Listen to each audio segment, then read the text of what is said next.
Welcome back, Struck. Hello again, another night of me streaming.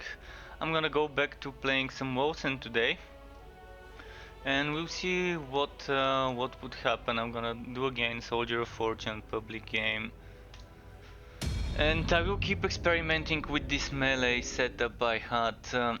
I still couldn't find good gear to start pushing, and I did have time to look into some other builds that I might wanna try. Someone called Skewer, who has a channel called Axe Gaming on YouTube, made two melee builds. One of them I actually kind of figured out myself in a way. The support tank with the health orbs and everything, which doesn't do much damage at all and is just there to be unkillable. So I'm not gonna be trying that one right now. The other build he did, he called it the rabbit build. And it was an interesting build, but I guess it requires some specific items for that one, because he could actually keep spamming bleeding catch and jump and bleeding catch and jump. It doesn't look like my kind of build for my playstyle, because I don't want to be that one that just keeps jumping around and using turrets on a melee build. It's just not my type of playing. If I'm gonna be using a turret build, I'm definitely not gonna be going for melee. He was actually doing well though on that rabbit build. I'm suggesting if you want some interesting melee builds, check that rabbit build from Skewer or Axe Gaming on YouTube, because it was actually an interesting setup. He was, as I said, using Anvil's Wall and Bleeding Catch to jump and leave axes that spin on the ground. Actually, he was getting the axes to spin around him. So he didn't have that thing where the axe stays on the ground afterwards. He had the modifier that makes a bleeding catch keep spinning around you and follow you around. And when he had to do with bosses, turret was his main DPS. So for bosses he was relying on the turret, but for clearing the mobs he was relying on bleeding catch and Anvil's Wall.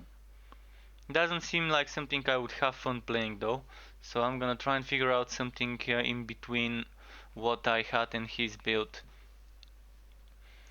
But definitely some specific gear would be needed, and I'm whacking this gear right now, so hopefully I can farm some good stuff today. Also, if any of the viewers wants to play together, do let me know.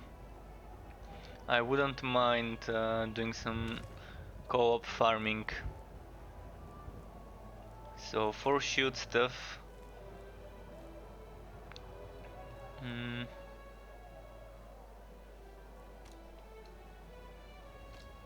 gonna have to get rid of some of the stuff here.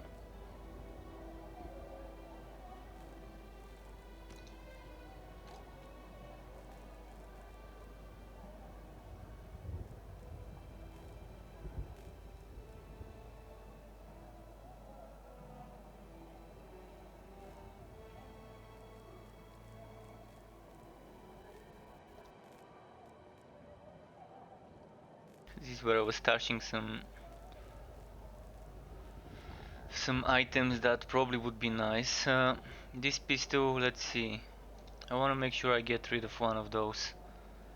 1325, 1017. 1625, 817. Crit chance, material status ailment, and this is... Okay, I'm gonna get rid of this one.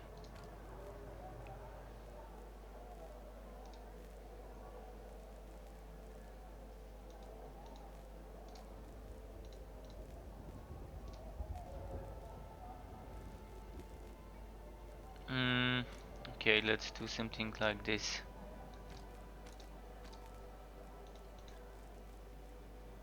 So for the turret build that Dream made, I can actually gear up pretty nicely with some of the items that dropped, all the 4 shield gear. But I still wanna do some melee experimentation. So let's try and farm some more items, more adept runs, to try and get better stuff.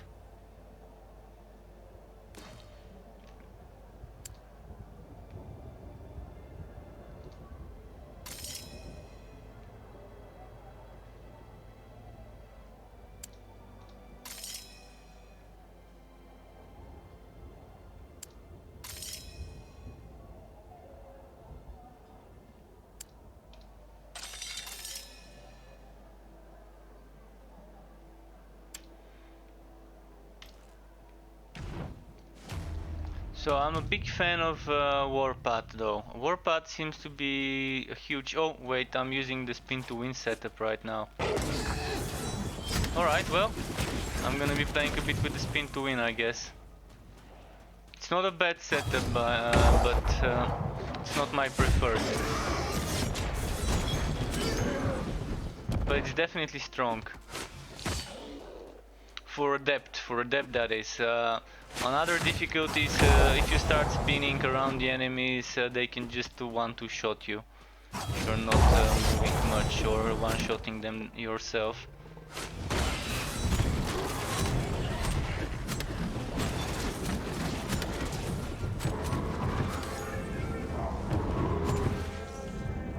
And did I level this one to 20? Yeah, it is already 20. So yeah, I'm gonna swap it after this. Oh, and I keep forgetting to put rage potions instead of willpower ones.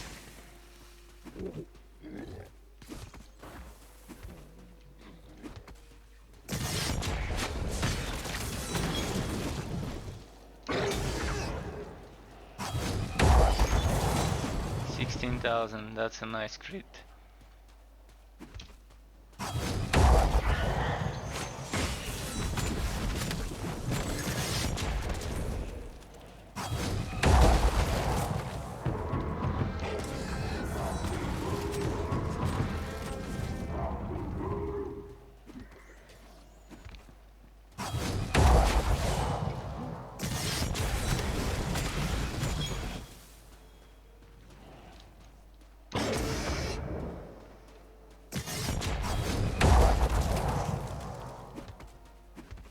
Oh, I should kill some more enemies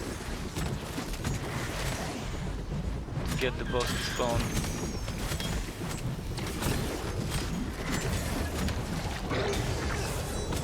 And there we go, got him to spawn.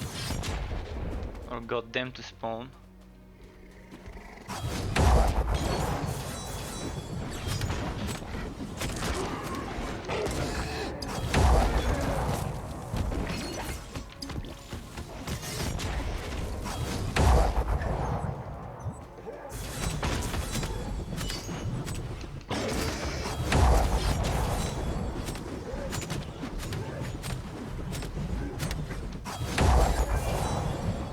Alright. That was kind of a quick one. 2 minutes 45 seconds. But yeah, I'm still trying to get some good stuff to drop before I start moving to a harder difficulty. I'm gonna remove the spin to win though for the next run. And thankfully by farming here I'm getting money, and eventually I'm gonna unlock the third storage room. I need what, 500,000? I think I've got like close to 200,000.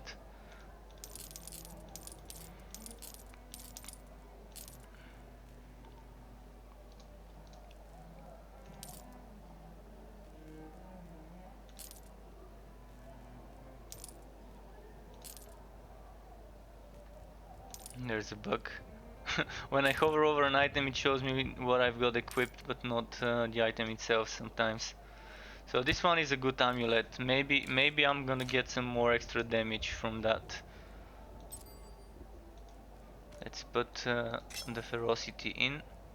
Alright, the damage is not going up because I'm losing this toxic damage. I'm gaining physical. And I'm losing material damage. Maybe that's what's causing this. Alright, I'm gonna keep this in the storage. You never know, it might be needed for some other setup with force shield or whatever. My turret build, for example. Or not mine, but Dream's turret build. So yeah, let's go back to bleeding catch instead of the spin to win. The spin to win though is very good for a mobility setup if you wanna keep pushing things quick. So I'm liking Blade Storm for speed runs on easier difficulties like Adept or Mandates. It's kind of great. I'm not sure what's special about the Mandates. What's gonna make someone wanna do Mandates as opposed to farming Adept with Saricel modifiers?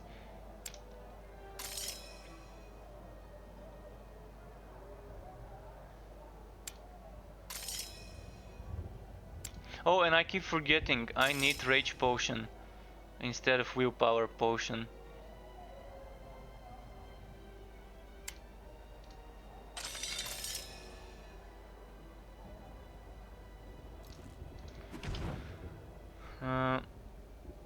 Okay, wow, it's loading. Let's go buy a Rage Potion.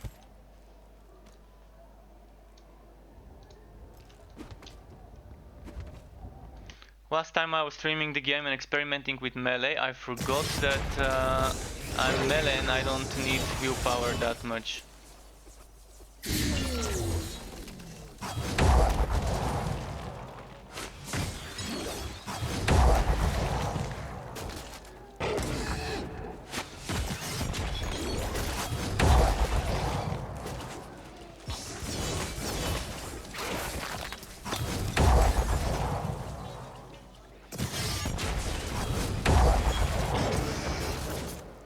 So really hope I get some good stuff for all resistance gear. Well, actually not all resistance, I mean for HP all resistance gear. Trying to get this HP to at least 3000. And then I can try and push some harder difficulty maps.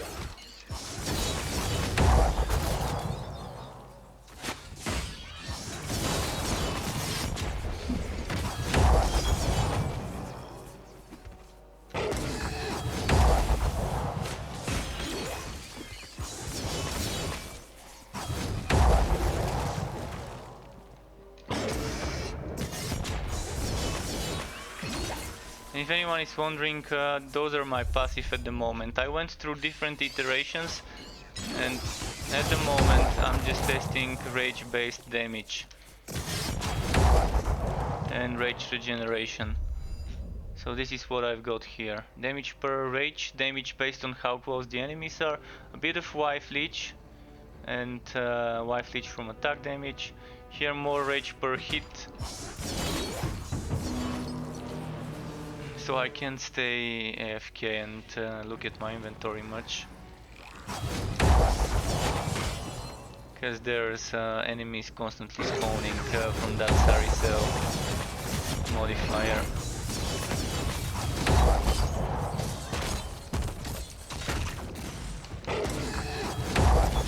But I still don't feel confident enough to start pushing veteran and champion runs. I'm seeing some good hits though. Earlier on the WASP map I did 14, 15, 16,000 on one of the charges with Warpath.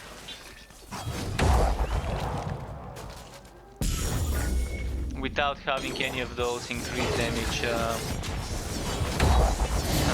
things like now. This what's it called? This Pylon?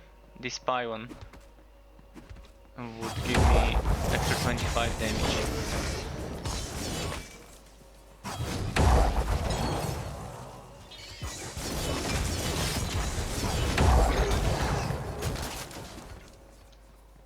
Okay, let's see where the boss is. Should be here.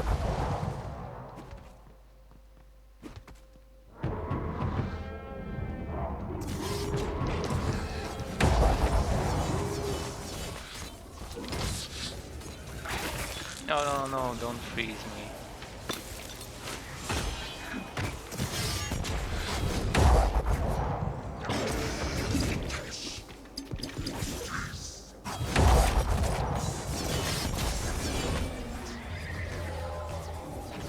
Okay. This took a little longer than the previous one, but it's still fast.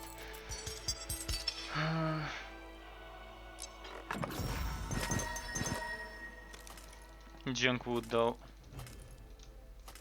So what am I missing? When it comes to health gear, this is resistance, this is resistance, so I need shoulders, preferably van braces and stompers that are not all resistance but are actually health mixed with all resistance. And I probably need to try and find better unique items for specific effects. I'm not even familiarized with every single unique item in the game, so I do know some of the old ones that used to be in the first content update that were decent, but there's been more. I think 11 more added during update 2 that I'm still to figure out. I know there was a nice shoulder, a very nice shoulder that's unique, which I probably need to find.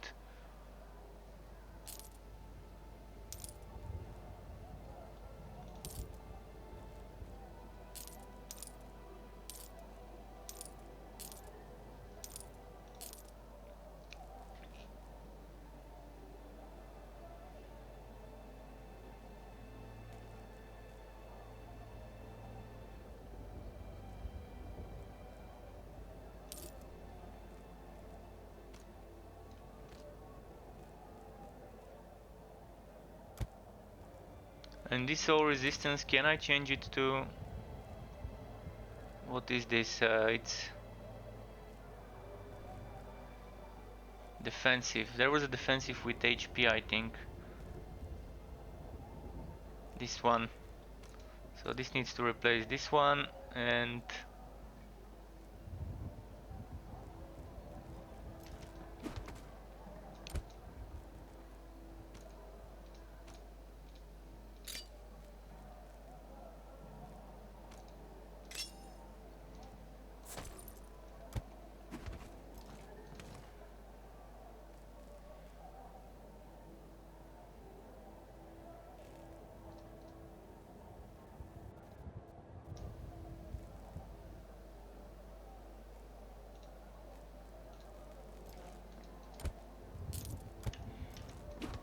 let's try again.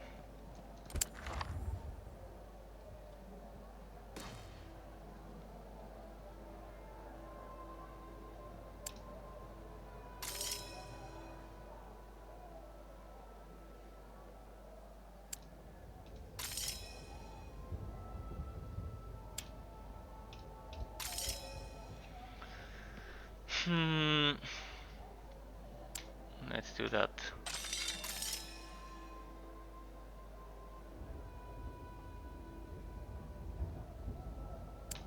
Oh no!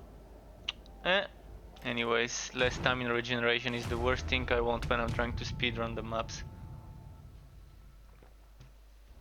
I mean, I'm not really trying to speedrun them, but I'm trying to make it as fast as I can with this setup. Let's see here.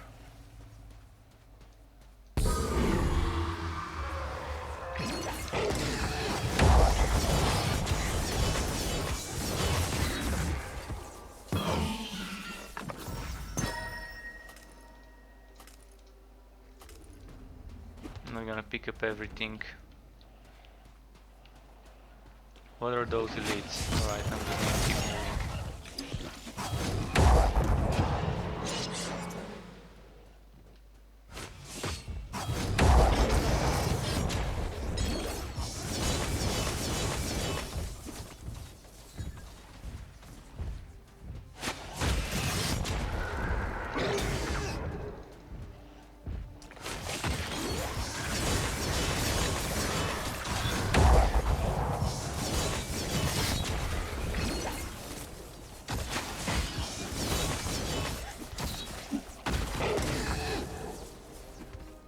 Need to gather more enemies for AoEs.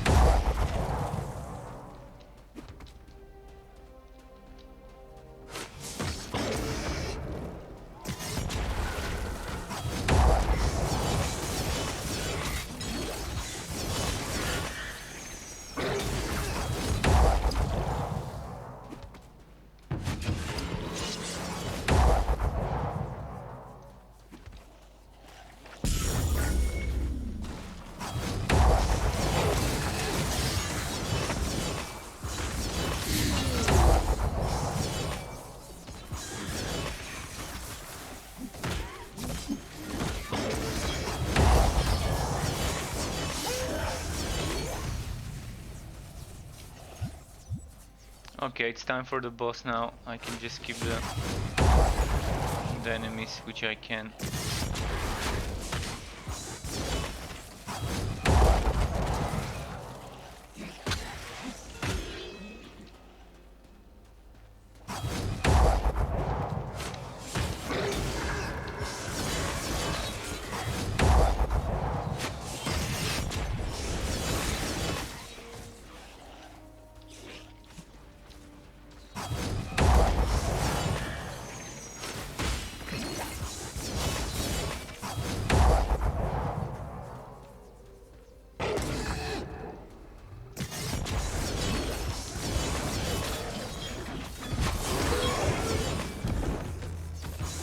Okay, I got them.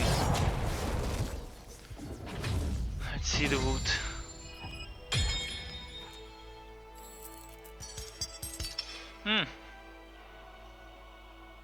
This seems nice. Transfer time reduction.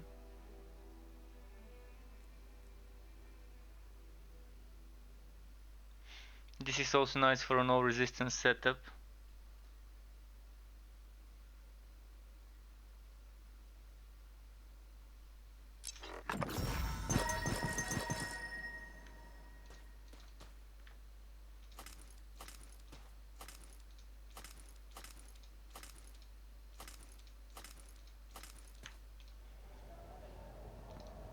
Let's have a look whether any of those would be better than mine. This is a watt of HP, 281 HP. It's just a watt, that's why I'm keeping it right now, because I don't have many more sources of HP. Wife Leech from Rent is also nice, Bleach's own Rent is also nice. Also Rage per hit taken and Rage generation does stack up well with this extra damage per unspent Rage points. But maybe I've got enough Rage generation, so I could try using this one. Losing 60 HP.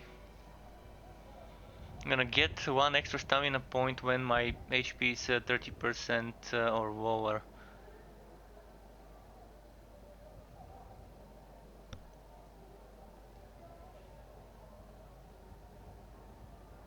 Still not convinced I should use it. There's nothing that's gonna give me an advantage.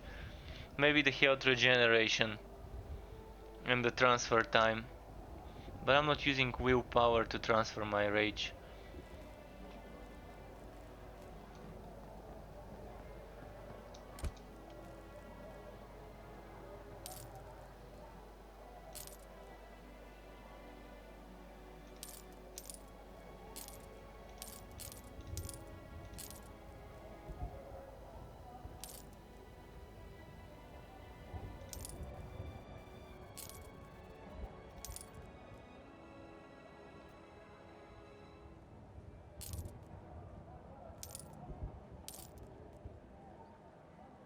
Okay, even yellow items are worth checking out every now and then.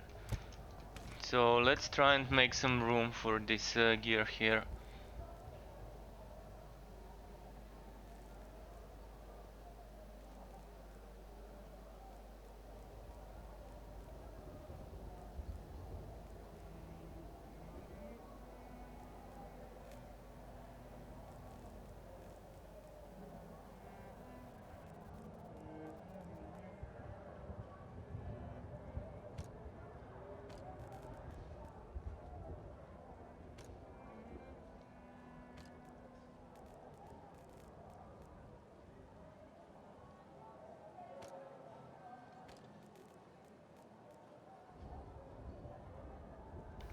$116 for shield on a ring. Guess I know why I was keeping that one.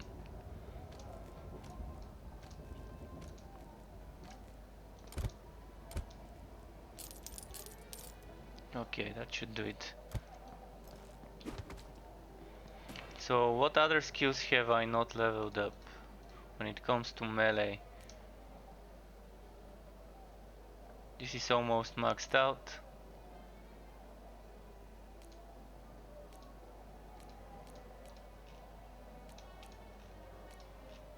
Oh, this one I've not maxed out.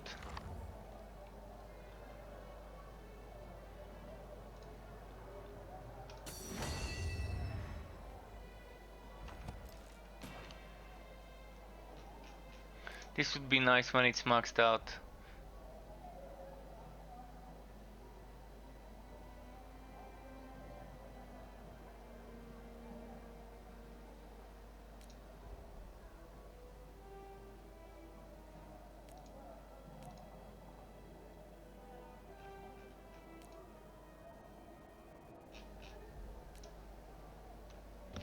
This is good. See, no longer has cooldown, cost 1 stamina point to use. So this is nice if you wanna keep jumping and moving, but it's gonna be costing you that stamina.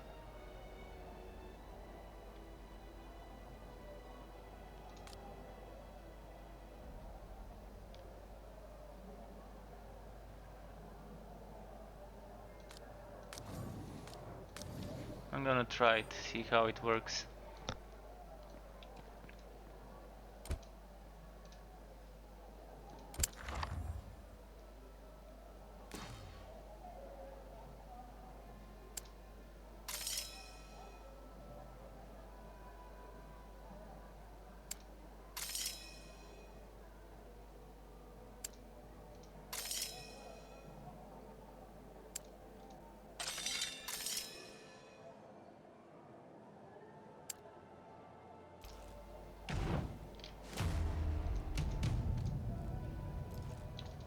Alright, let's see.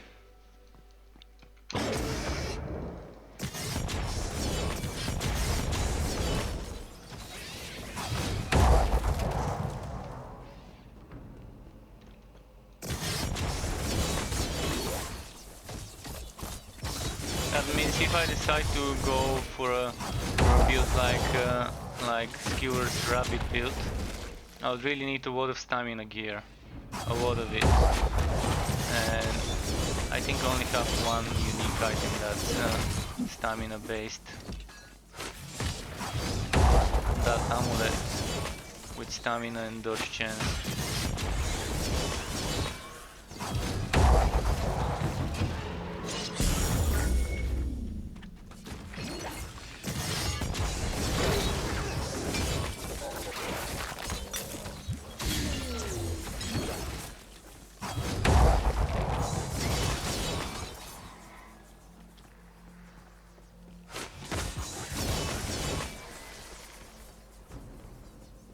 Yeah, this doesn't work if I don't have good stamina again.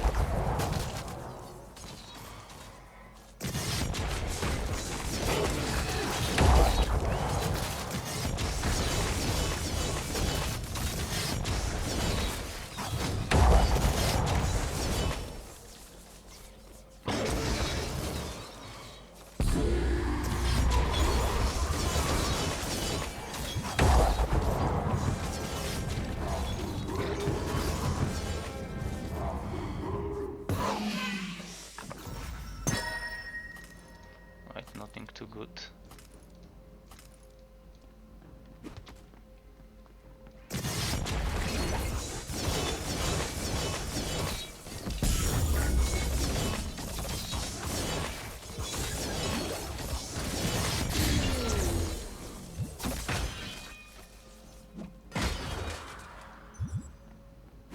Not sure what this gave me, I didn't see what the modifier was.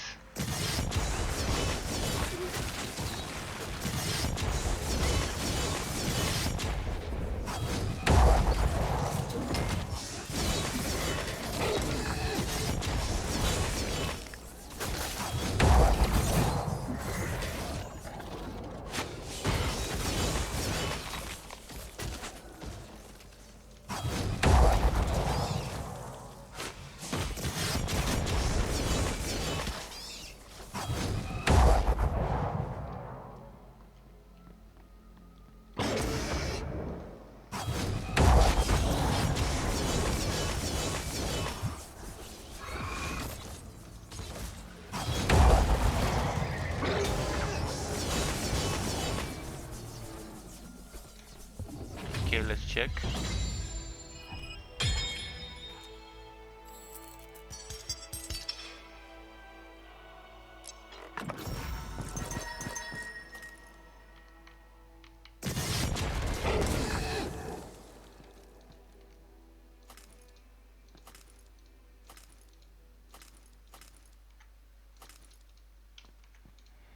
Wondering how long it would take me to to get 500,000 with this tempo. Oh, resistance.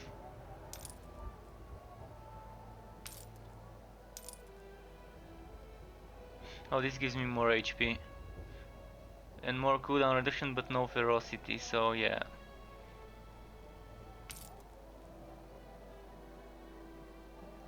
Damage per unspent rage points. This is what I should be stacking. More items with damage per unspent rage points, because I really want to try maxing out on this specific setup. This gives me an extra stamina point,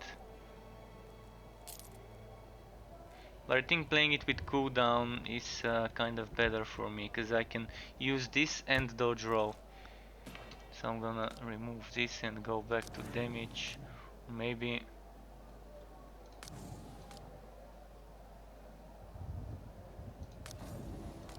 I wanna see this shockwave.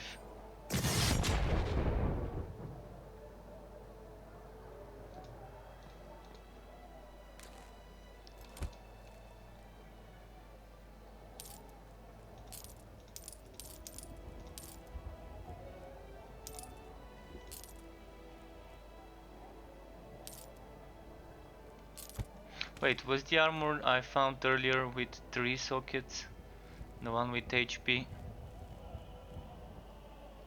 See, if that was with 3 sockets, it would have been a keeper for sure.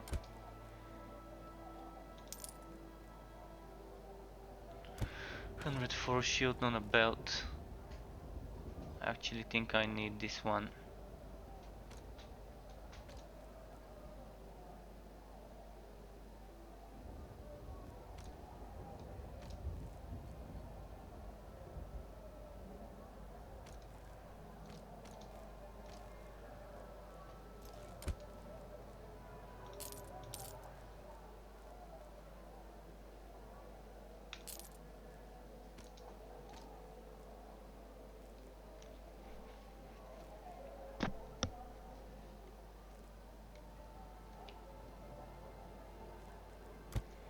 Okay, let's keep moving. I'm gonna try the shockwave this time. I'm really hoping I can find some dual wielding weapons instead of the two-handed. Good ones with 3. I want 3 modifiers for flat damage on attacks like this one, but on a one-handed, an extra crit damage.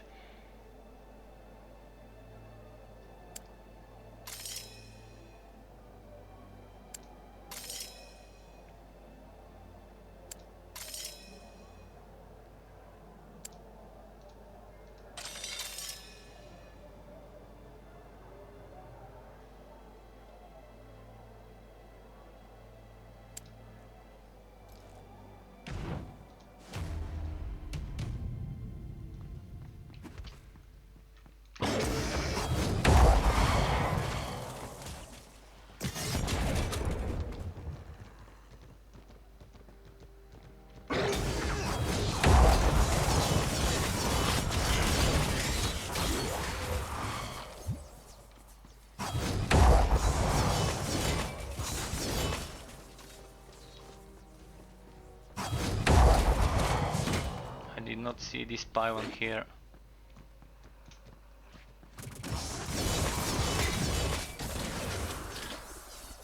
Critical damage, that's quite nice. Wondering what the limit on crit damage is, if there's a soft cap on crit damage and crit chance.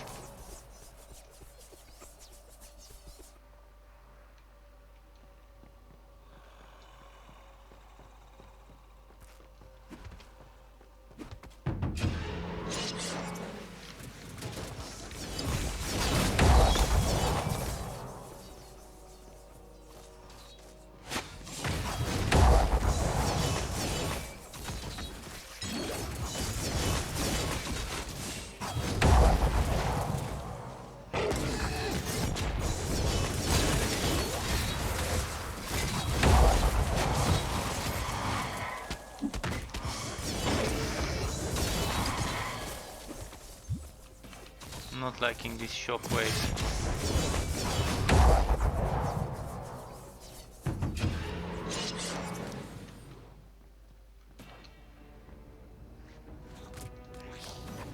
Let's see with sacred damage how much I can do with Wings of Ishmir.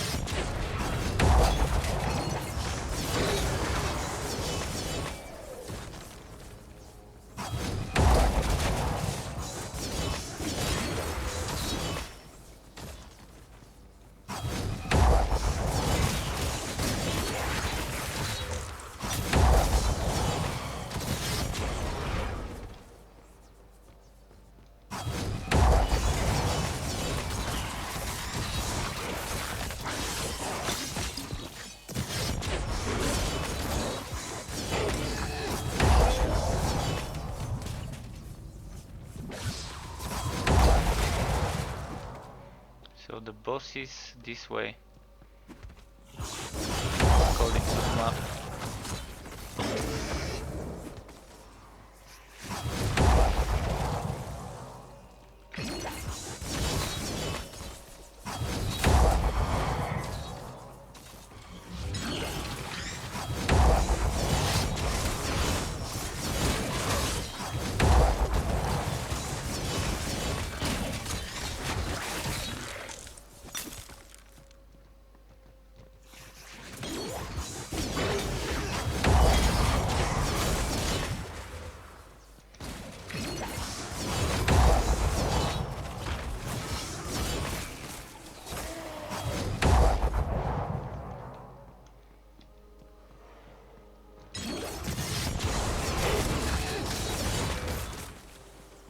I think the sound is too loud. It's too loud? Alright, I'm gonna change it after this map. I'm gonna reduce it because right now I really can't. So let me know how's my voice compared to the game sound. If my voice is not loud enough compared to the game, I'm gonna quickly do something like this. And let me know if that's just the sound of the skill effects or the sound of everything. Like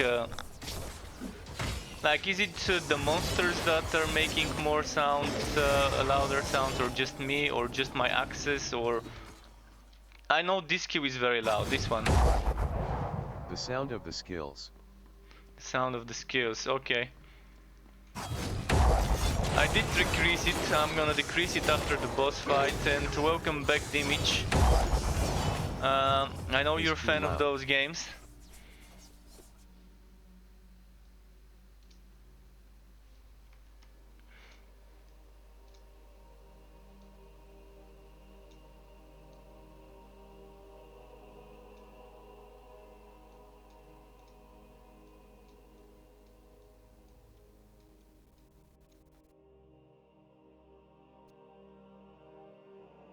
Thank you, yes I am.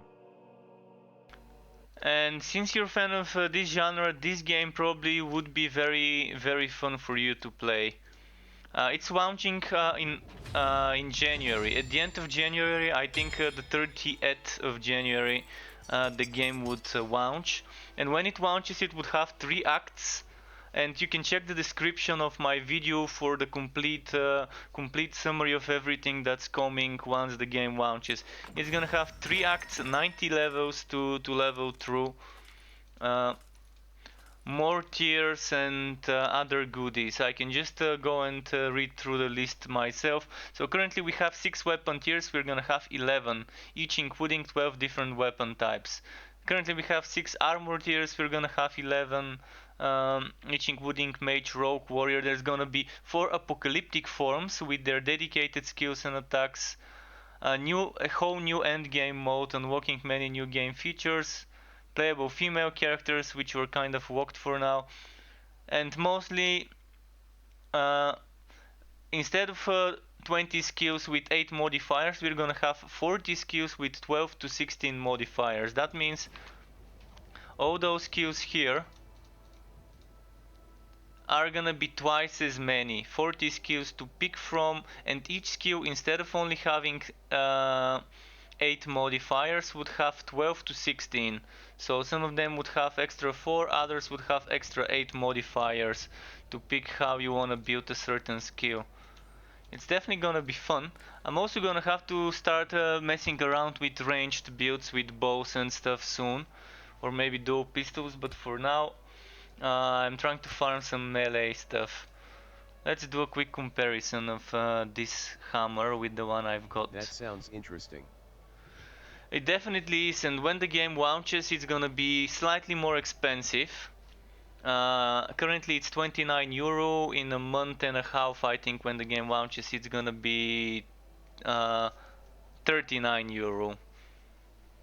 But I think it's the perfect game for middle ground between Diablo 3 and Path of Exile. So it's not as difficult as Path of Exile when it comes to build making. So you have these three here, which you can rotate. You have the second ring, and on the launch we're gonna have a third ring, and all of those rings can be rotated. So it's not as advanced and difficult to make a build as Path of Exile, but it's not as easy as Diablo. You still have Diablo 3 kind of system here with picking skill modifiers and changing how a skill behaves and performs, but you also still have something similar to the Path of Exile build making. Currently I'm going for a crit chance, crit damage build, which relies on extra damage based on unspent rage points, so a lot of rage generation, and more damage based on how many enemies are around me. I'm kind of experimenting. I really have no idea about melee endgame builds. I did watch a couple of videos, but I really didn't like some of the things I saw. One of the things I saw in the videos, actually I figured out myself. An all resistance supporting build, although I think it's better to play it with the Praetorian, which gives you damage based on your physical resistance. If you're gonna be going for a tank support, that seems to be the better option, instead of stacking shit tons of overkill block. Let's see, health all resistances, I don't need this, but this pistol might be nice. I found that flat damage instead of percent damage to attacks is amazing. So this current hammer I've got has 3 flat damage: Toxic, Sacred and Shadow. And the one I've just looted seems to be not as good. But look at the modifier, allows the bearer to cast Arctic Spear. Unfortunately I'm just gonna get rid of it. For now I'm gonna keep it, but in the end I think I'm gonna get rid of this hammer I just got. 300,000, getting close. I will delete... Alright, I'll delete this one.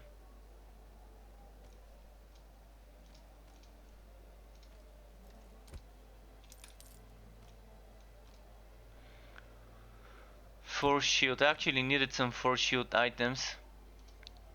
So I'm gonna place this into... just randomly placing it here for now. Just to make some room.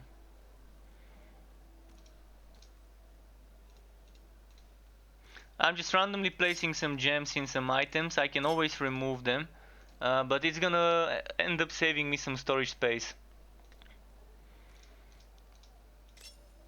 I can always take the gems out of the items when needed.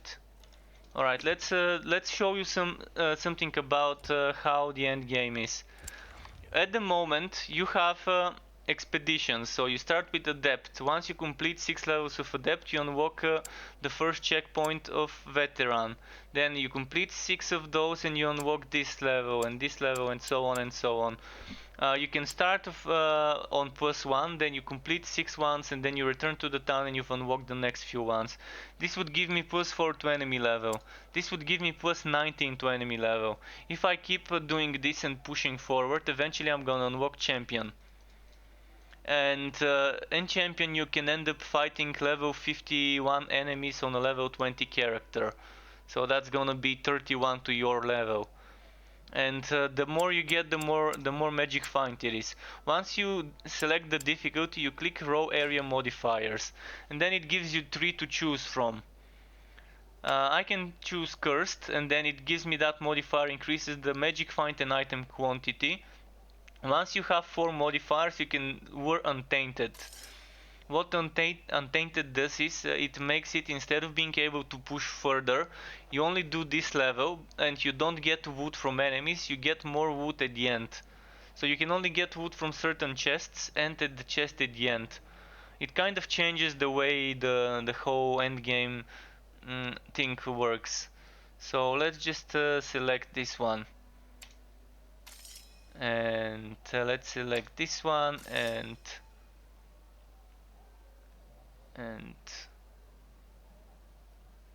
this one. This is untainted. And untainted is some special enemies that actually show up. It's from the Wrath of Sarsia or Saricel. So if you go here to what's new, you can see some stuff from content 1 what was added and from content update 2. So you're gonna be seeing those enemies here. Oh, an extra modifier. Don't mind if I do. So I heard that farming this is best. Instead of pushing further on the difficulty, I read on Steam and on Reddit that it's better to just keep farming this difficulty if you want to gear up before moving on to pushing harder difficulties. I actually unlocked some of the pushing with a turret build.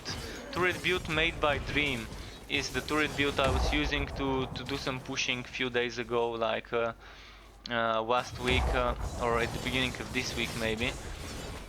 When I was testing a turret build, I did like it. It was pretty strong for shield based turret build.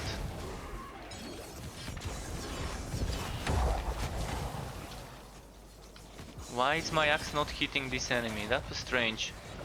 I've noticed some things sometimes that don't make sense. Like the enemy is right on top of me, on top of my axes, but he's not getting hit. I'm hoping that all of those little bugs would be fixed. I actually get emails whenever there's a new bug or new thing to be added to the game on the Trello, on the public roadmap. I'm actually getting emails from Trello, because I've been following this game for years, since it was alpha. I did actually enjoy the alpha more than the beta when the beta first came out. Like now with content update 2, the beta is much more enjoyable than before the first and second content updates. And I'm assuming the launch would be pretty interesting. At the moment there's only one act, but as I said, there's gonna be 3 acts story-wise once the game launches, so that's gonna be something to look forward to. As you see, the enemies don't drop items on this untainted modifier. So the only way to get wood is either from a chest like this one, or from the boss at the end, which also is unlocking a chest.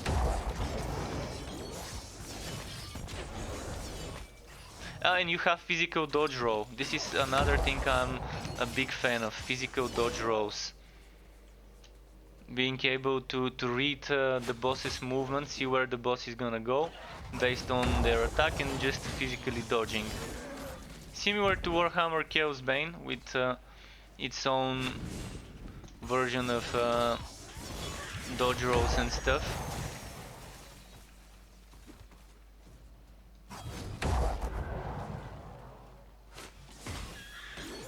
But if I were to pick which game I like more between this one and Chaos Bane, I'm gonna say this one. This one in beta, it feels better than Chaos Bane after 6 months from the release, because Chaos Bane released I think around June maybe. I think it was around June when Chaos Bane released, so half a year ago. And it is getting a new update with new story, separate from the other story, in the desert, judging by the images we've seen. So I'm gonna be checking Chaos Bane out when this new update releases.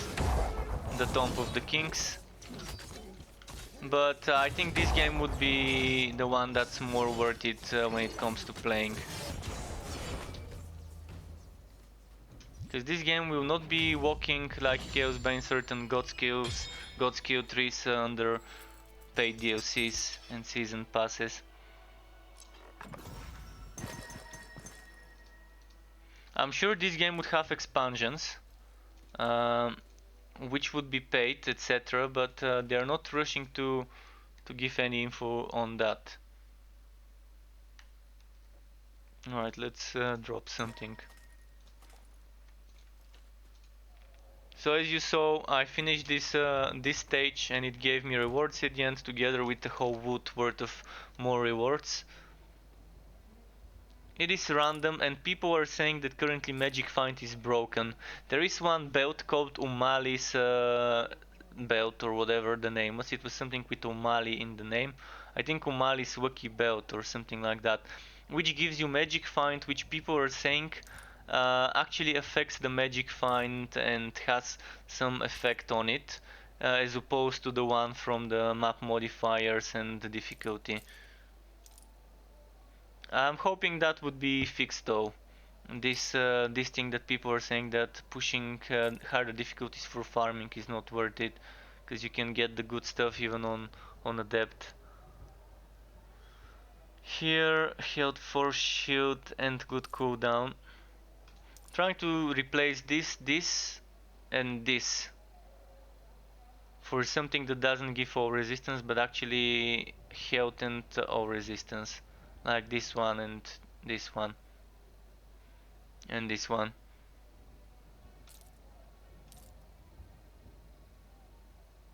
So this is nice because it has two defensive slots.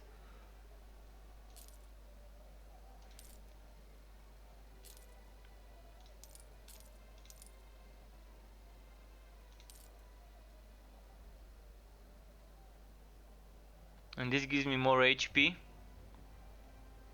and slightly less cooldown and no ferocity. Oh wait, should have kept this.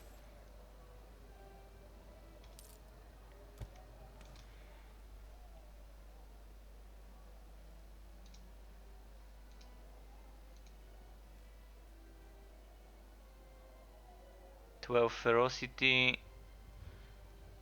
10 ferocity, okay."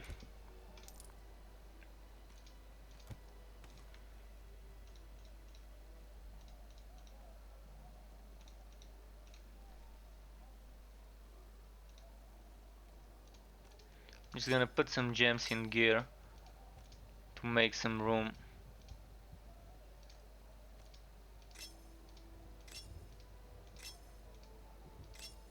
And I'm also loving this socketing system. It's very traditional and nice. And even better is the fact that you can remove gems without losing the item or the gem. You're not losing anything when you do that.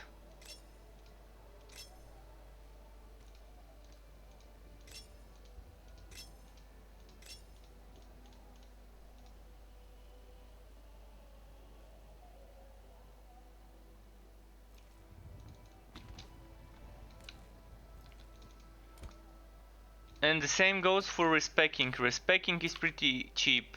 It costs, for the passives, for this tree, it costs 2000 affinity. I think it was called, let me see the name. The name is Primordial Affinity.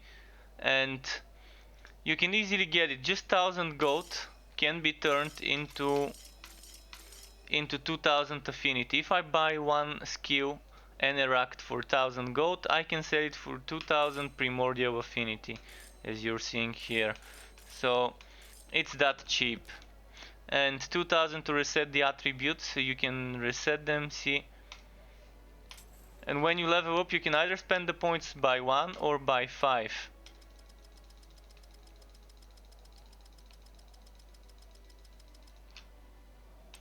Then you can confirm.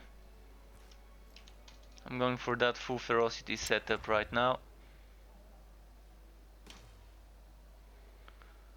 Frost resistance, shock chance, okay.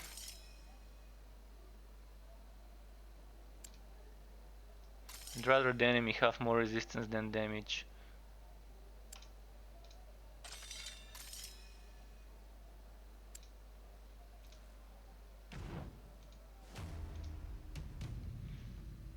So I'm gonna do probably a few more runs on melee and then I'm gonna try a bow build. A bow build or a pistol build. Later I might try an assassin build.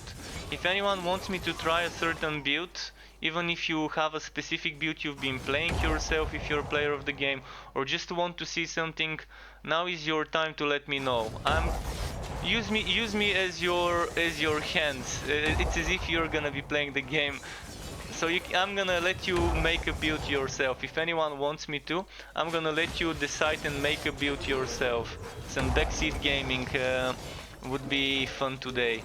If you want to, feel free to. I'm gonna respectfully and I'm gonna let you, if you want to, try and make a build yourself. I'm not sure whether there's any build calculators or simulators online that you can use to try and emulate the game's passives and actives.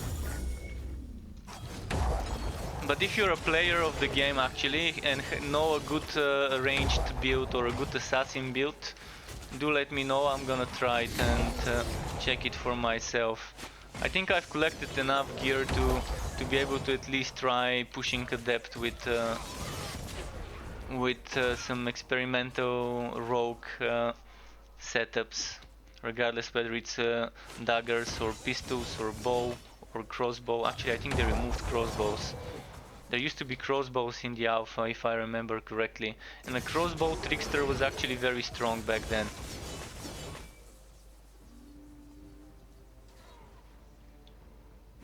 I do remember the trickster with crossbows and what was that name? The name of that skill I was using? Phantom blades. Phantom blades changed drastically. Like what Phantom Blade used to be before is nowhere close to what Phantom Blade is now. But I think it's a pretty strong and solid skill right now. What you can achieve with Phantom Blade. I'm actually gonna try and show you. Instead of Bleeding Edge, let's try and use Phantom Blade. Oh, I can't use it because I don't have a dagger or bow or pistol. Alright, well, some other time.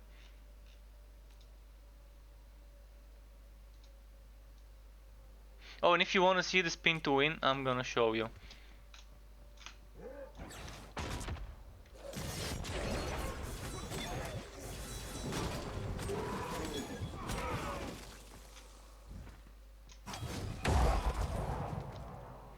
So I can play this with the spin to win setup.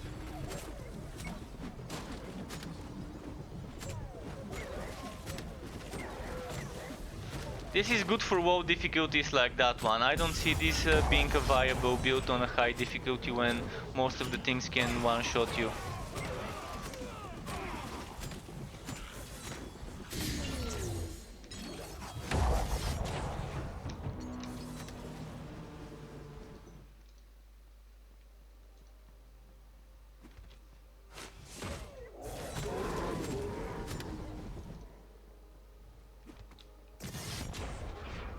Alright, I kind of used that skill in the wrong direction.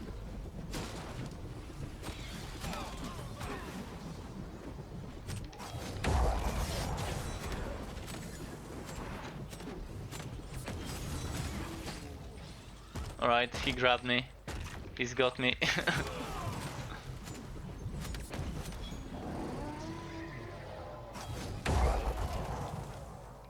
The boss is somewhere around there. You can see this yellow arrow on the minimap at the top. This means that the boss is over there. I think the game asks me to kill like 200 enemies before I can do the boss, or 300 enemies.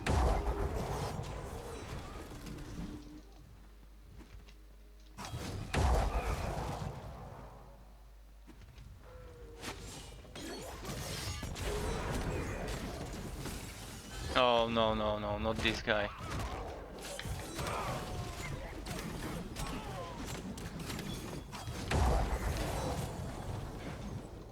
Okay, So this guy, if he hits me on high difficulty, he's probably gonna just one-shot me.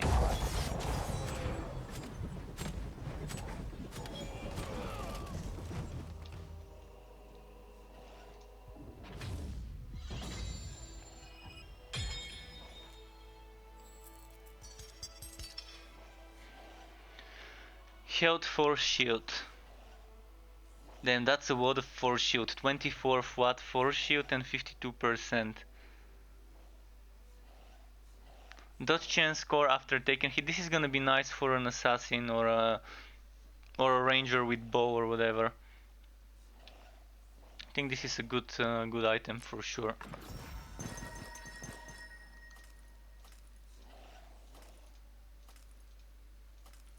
But I think the things that stand the most out in this game are the good itemization system, which is getting even better on release, and the nicely combined passive with active skill system, which allows for a lot of customization. Okay, let's do one more map as melee bruiser, and then I'm gonna try some rogue play. Oh, actually this might be good. 88 HP, no ferocity and cooldown. I really want ferocity and cooldown.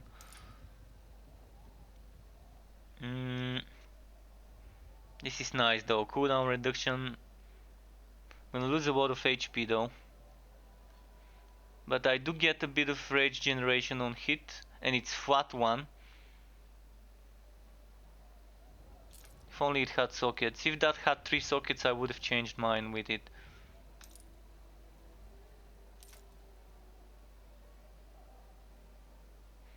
Pierce to all projectiles.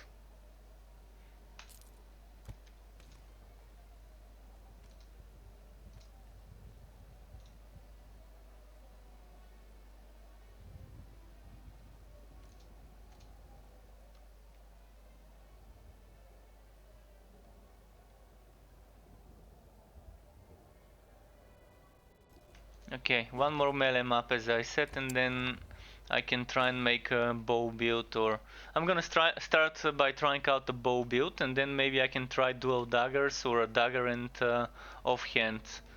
Like dagger and catalyst might be an interesting combo.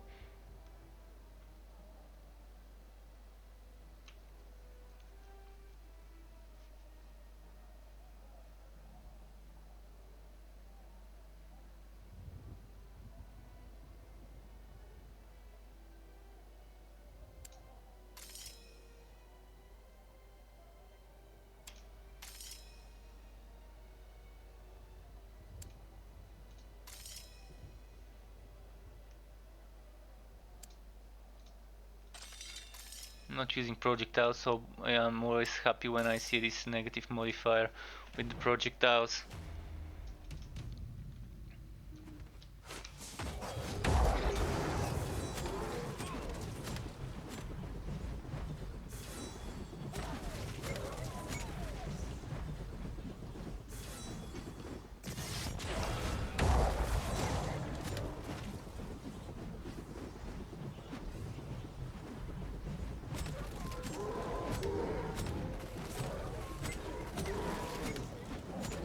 Let's keep pulling them after me.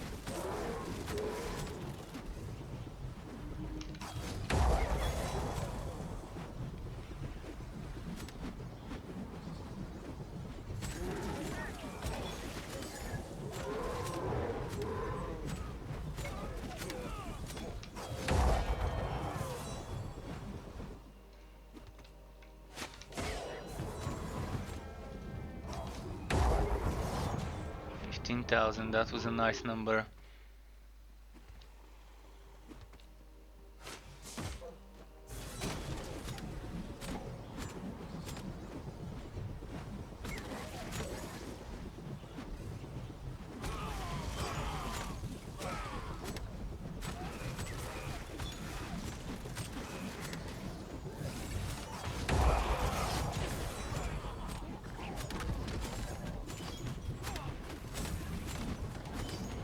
Spin to win versus spin to win. Yeah, he does more damage though.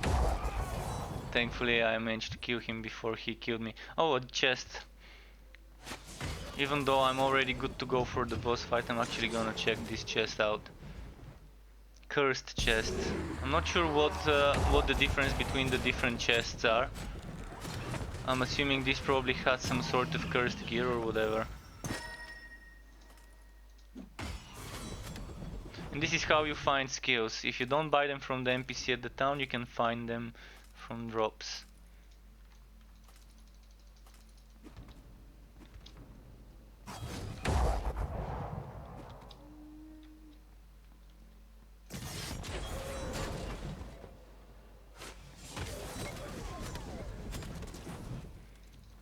And those things give you different bonuses. This one would give me 70% movement speed for the duration of this map.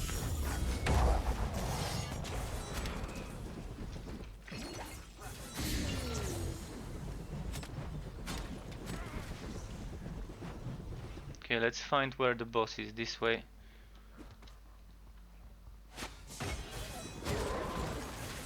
When you get movement speed on a spin to win build, it is a good way to just do something like this. Ah fuck, got stuck.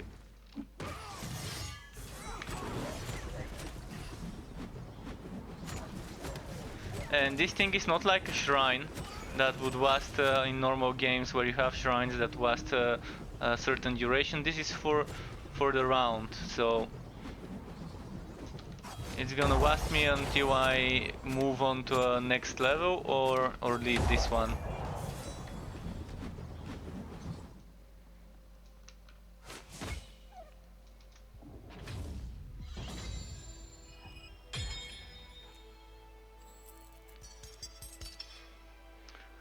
$109 all resistance score. Shit, that's a lot. Instead of 33 occult resistance, I would have preferred 33% material resistance for a resistance based stuff. So this is stuff like damage dealt, self-healing, some extra things to see.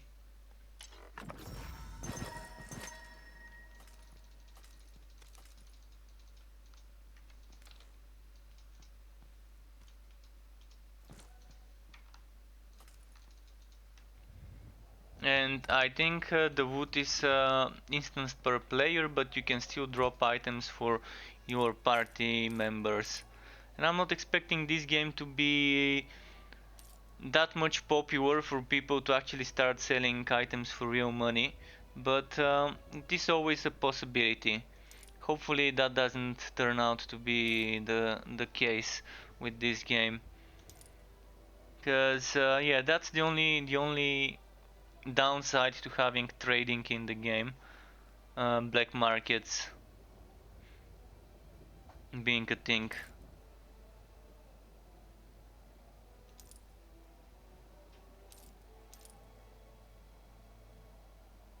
Ferocity again.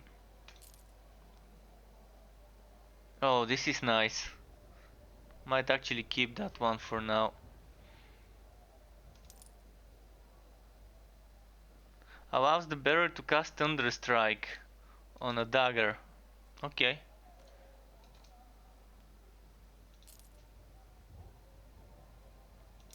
So this is what they added with this update too, that was some time ago.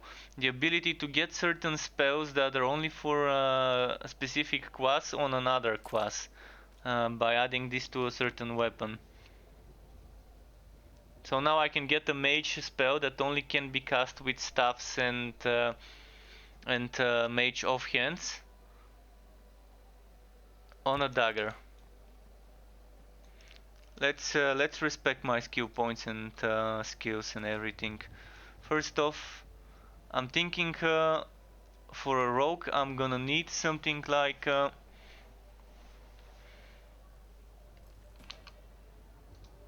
I want a bow. So I'm gonna go for arrows whale for now, just to check it out. Mark of impurity, maybe phantom blades, and I definitely want this.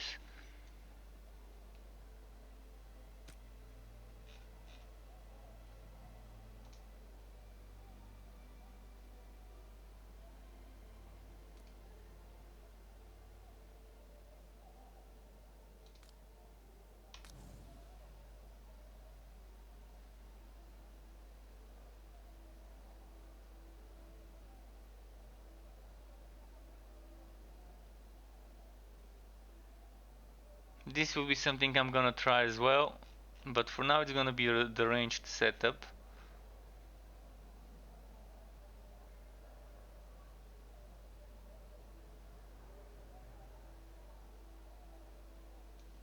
I'm gonna be trying different skills.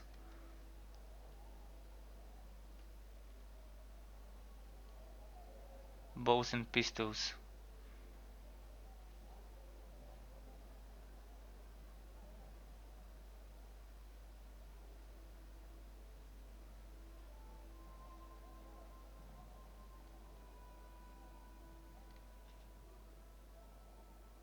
Well, I'm gonna try this one later. Now let's equip some bows. Got this one, and I think that's the only bow I've got.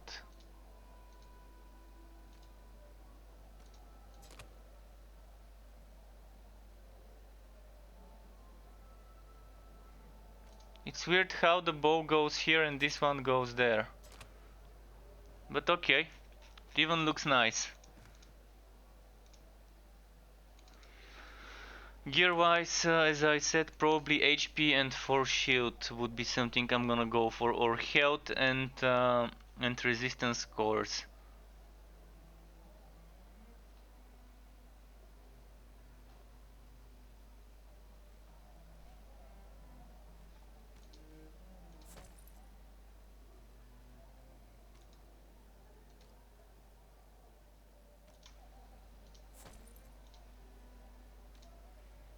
Health and no resistance maybe would be the better option, we'll see. So rogue is normally health and force shield.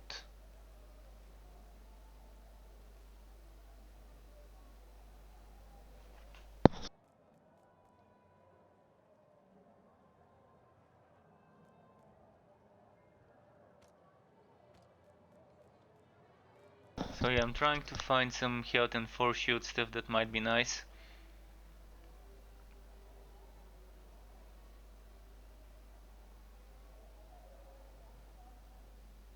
This is mostly for shield, so probably not the best one.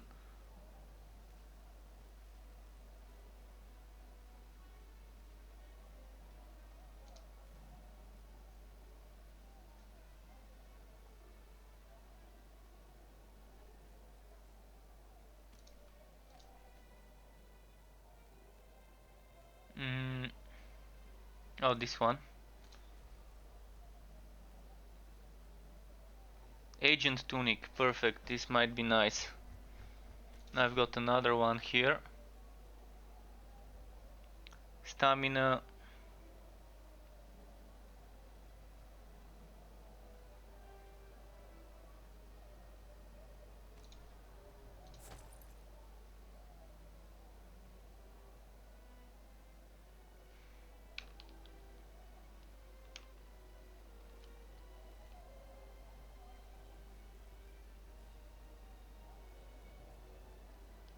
I've got those boots for a rogue.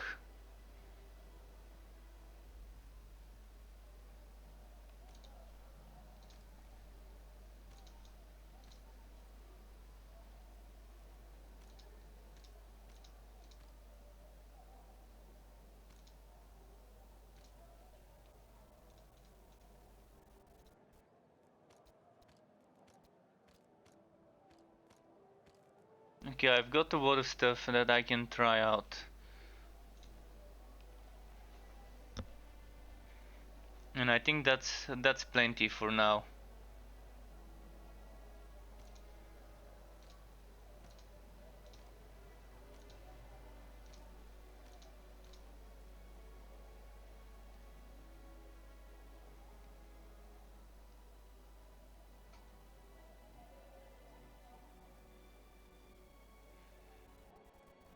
Okay, let's see. I want some flat damage stones. Flat damage.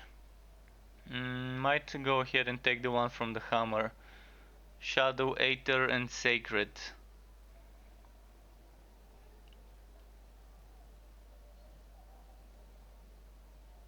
Shadow's probably what I want right now.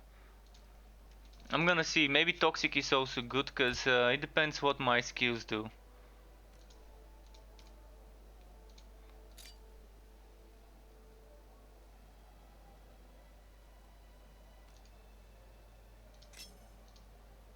Shadow and Sacred for now. Oh, and this helmet, let's carry it with me, maybe it's good.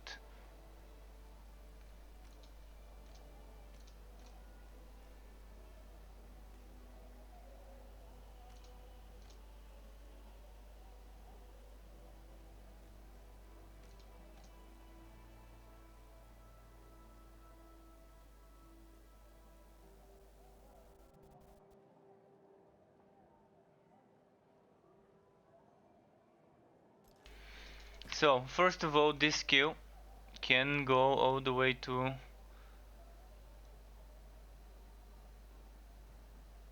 toxic damage. This one can do rend damage.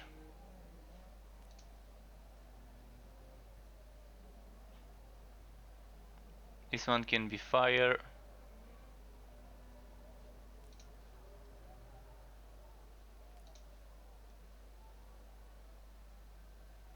Alright.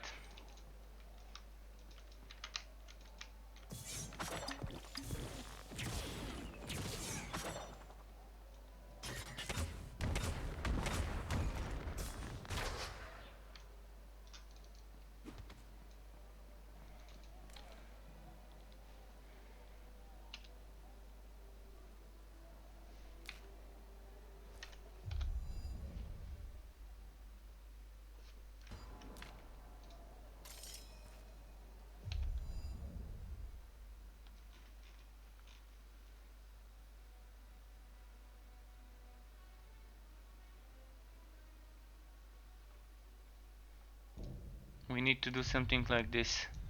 Maybe. Was that the projectiles?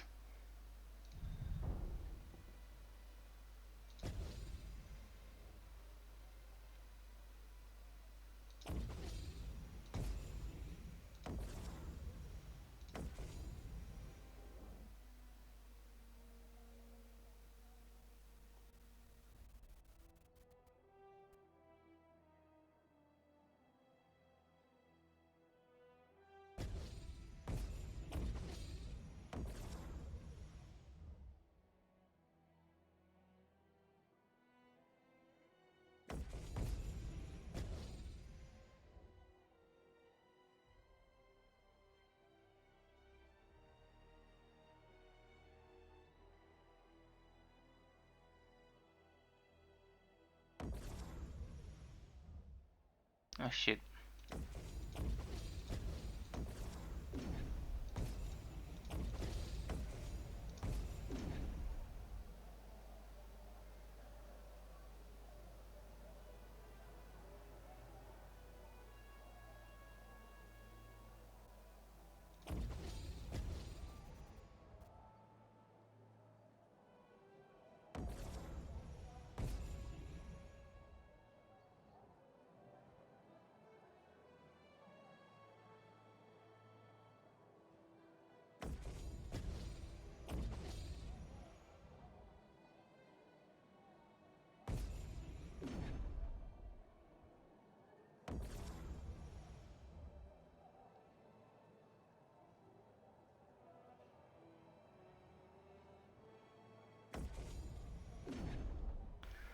Okay, so we're gonna need some crit chance and cooldown.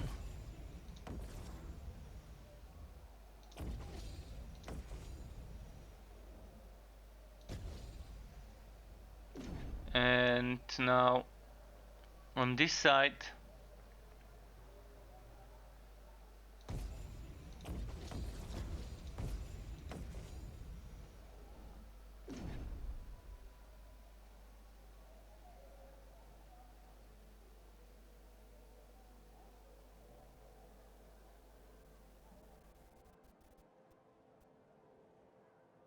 physical damage converted to toxic.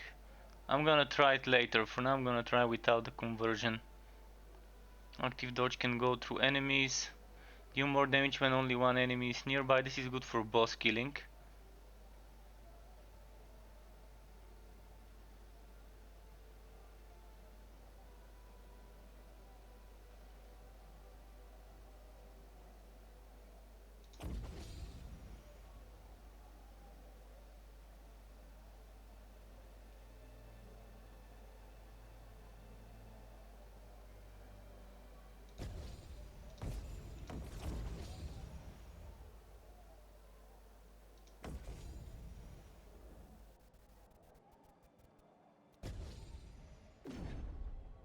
So this is completely experimental. I'm really not sure whether that would be a good build, but I'm gonna be modifying this a lot as I go.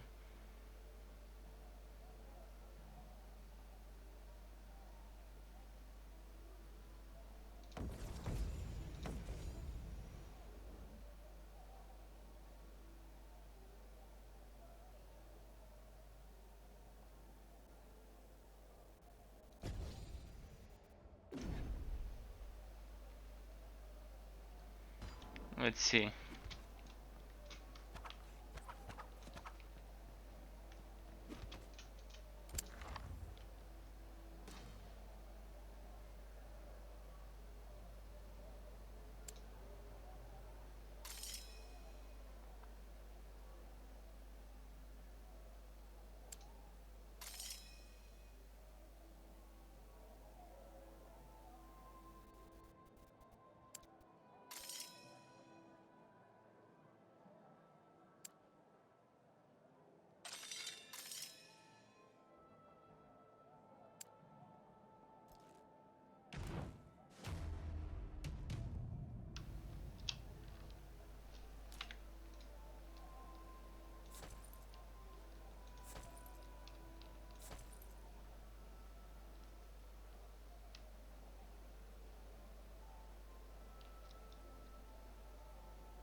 For now, let's do something like this.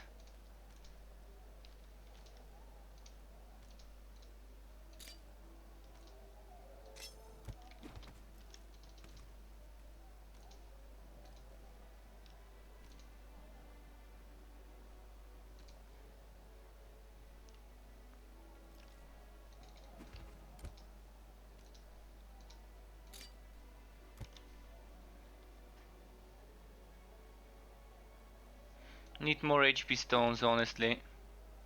I don't have that many though. So I need more of those. 91 HP. Like this one.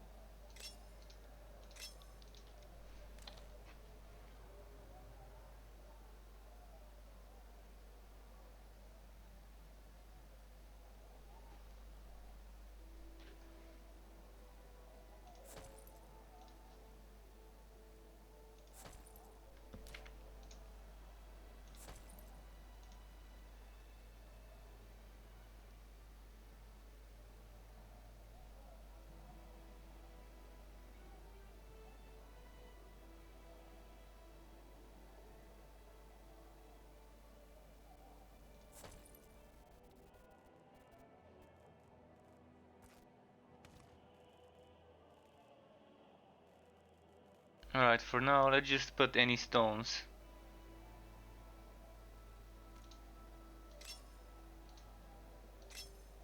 And I'm gonna be testing out which one works better.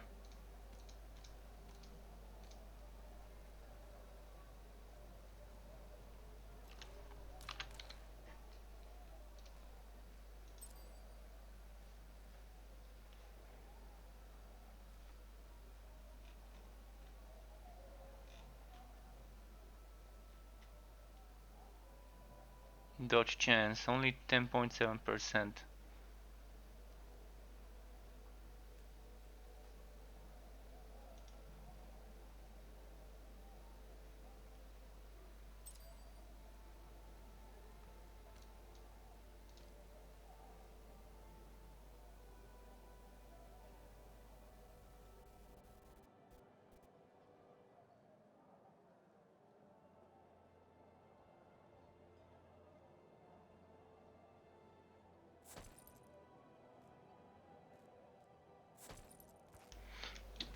Let's see.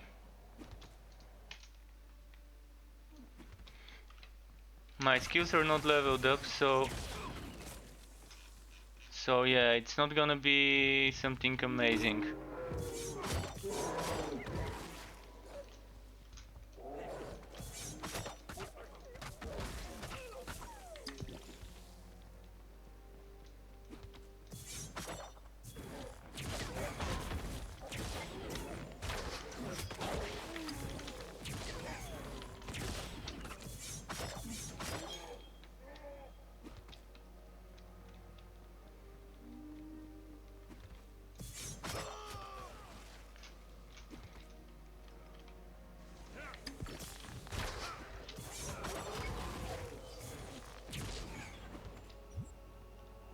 Alright, let's try something else.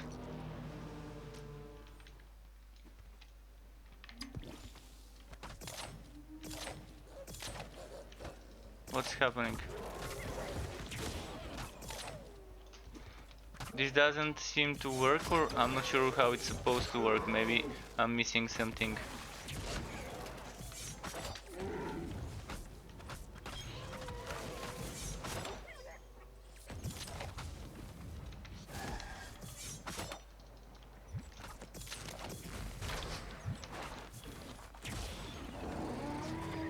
So, how is this supposed to work?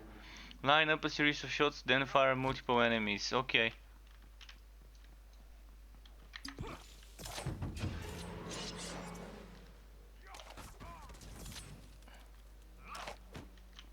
What the?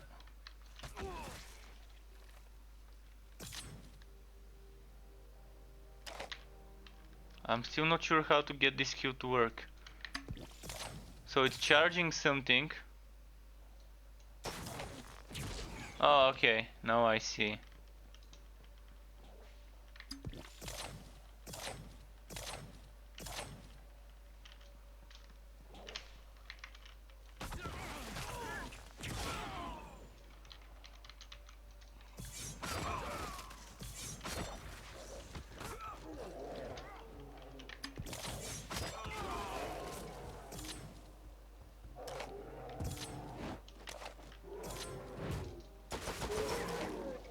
Oh, okay.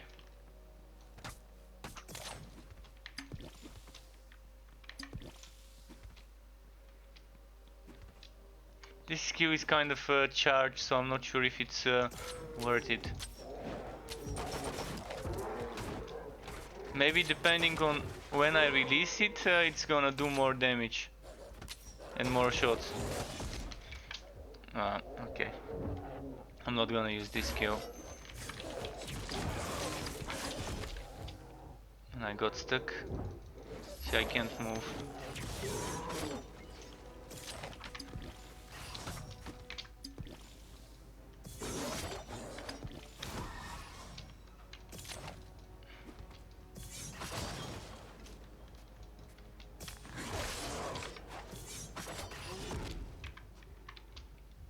Come on, assassin.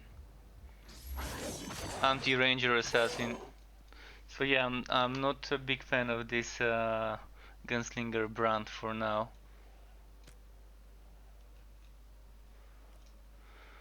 Phantom blades.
think later on I'm just gonna be using Phantom Blade with maybe this for mobbing. We'll see. I think Phantom Blade seems to be the superior one, and when I get 2 Phantom Blades it's gonna be even better.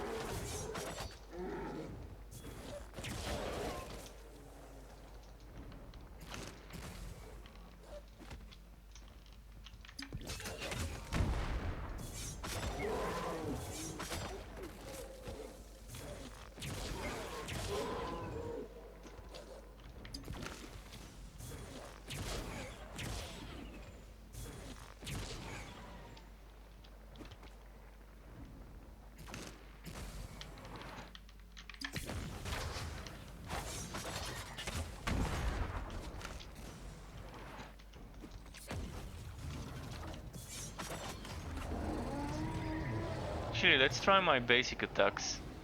I wanna see how good my basic attacks would be.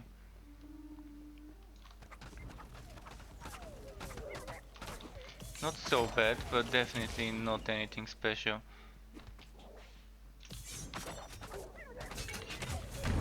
But I definitely need better gear for this setup as well.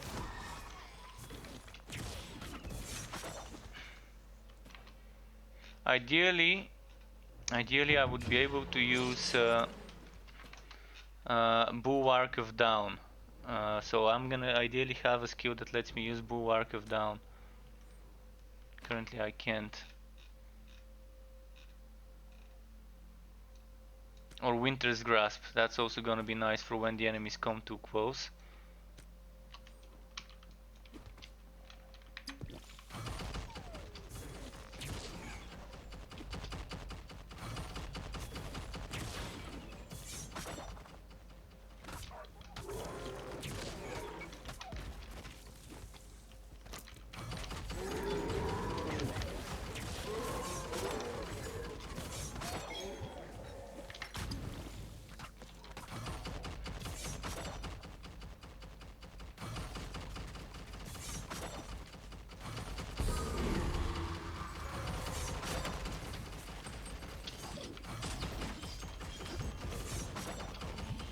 Thankfully the turret is here to help me level up quicker. Oh, pistols.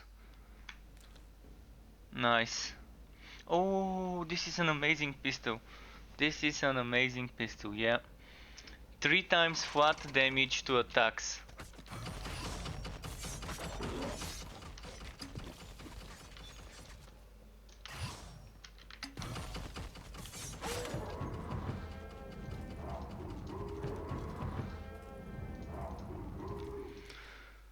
So yeah, let's try with the pistol then.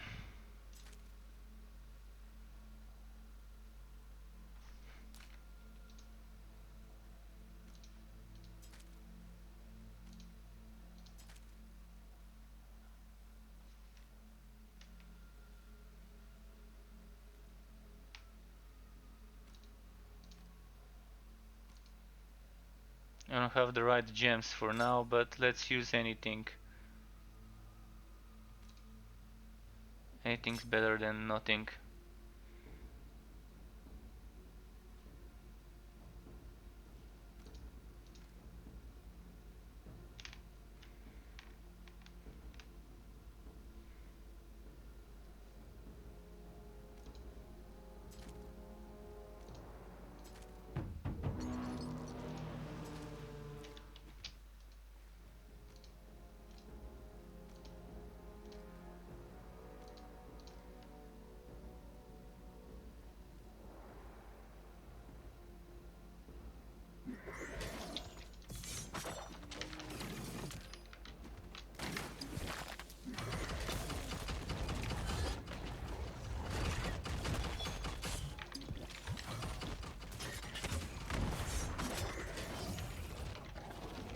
Alright, enough messing around with those, let's keep moving to the boss.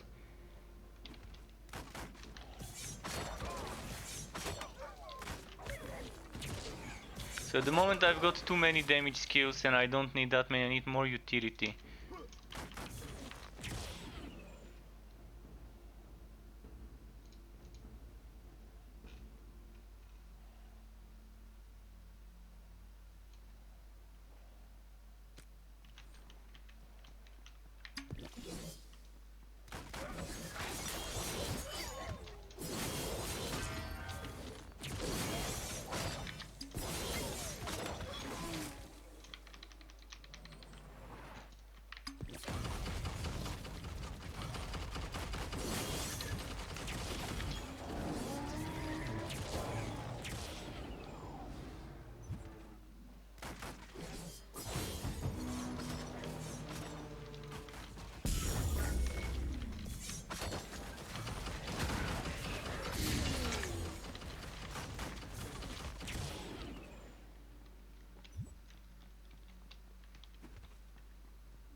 But yeah, the what's it called? The force shield turret build I was using with whitening bolt or whatever the skill was called.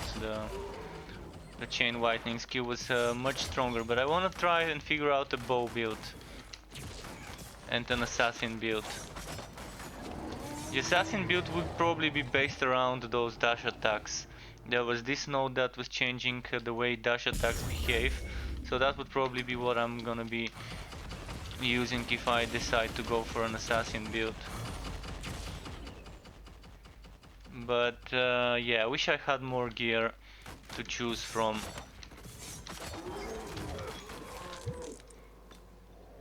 Before the game launches, I want to try and figure out all different kinds of playstyles to see what I would like.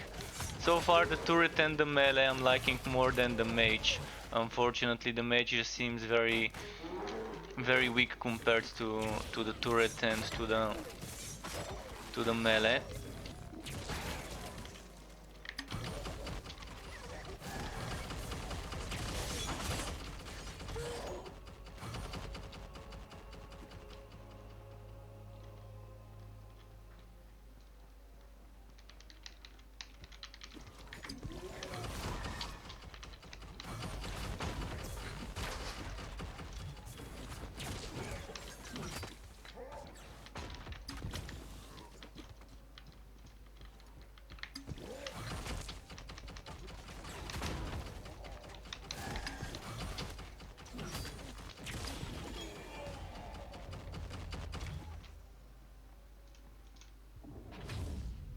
But the turret is really strong. I think any build that uses a turret would have some good stuff going on for it. Yeah, I died 2 times, 3 times actually.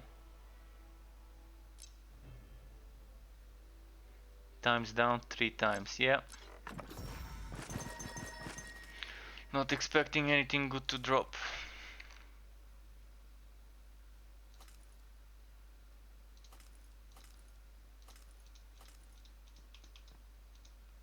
Alright, now I'm gonna quickly change some items.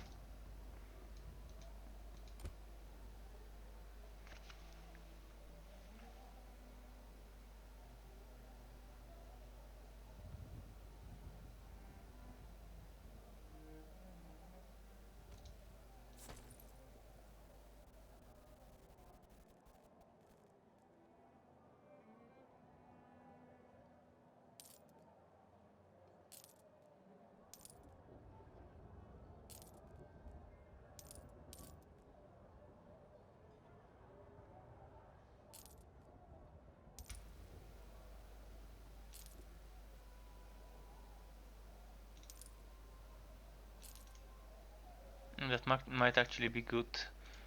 Where did it go? Held for shield, no, never mind.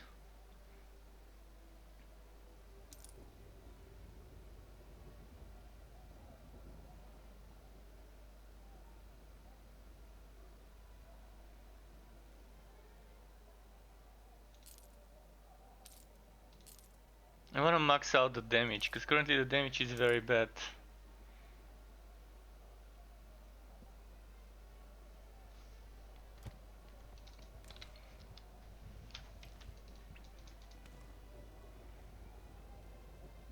Gonna need this and this for gems.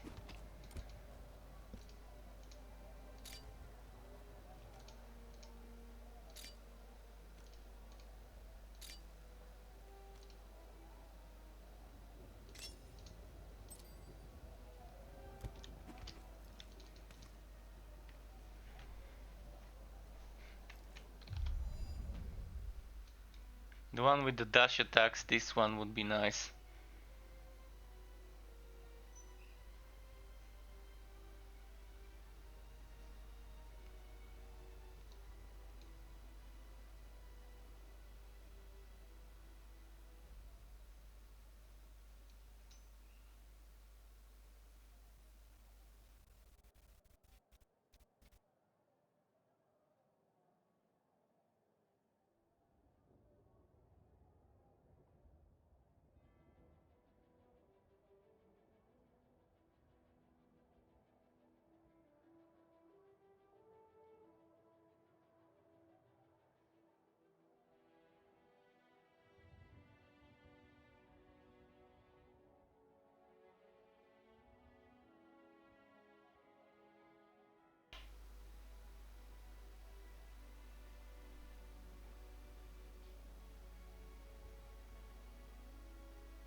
Okay.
So Aether damage.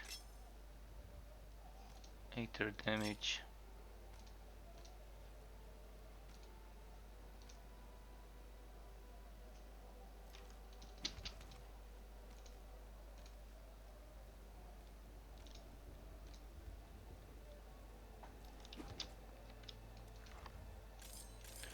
Alright, now let's see, what else can I try? Do I want to try this amulet? Physical damage to attacks, some resistances, but extra HP, and it gives ferocity. Stamina regeneration, I think it's good to try this amulet, and maybe this amulet. We'll see which one is better. And for the boots,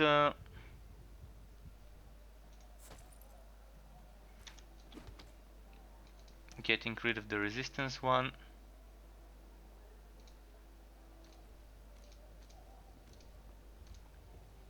My belt is ferocity, crit stuff, attack damage. Okay.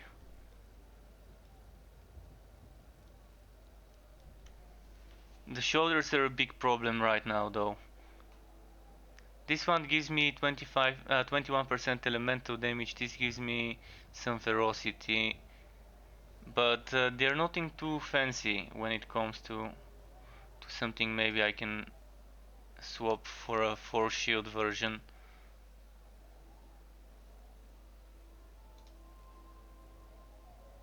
$27 material damage. This might be a winner.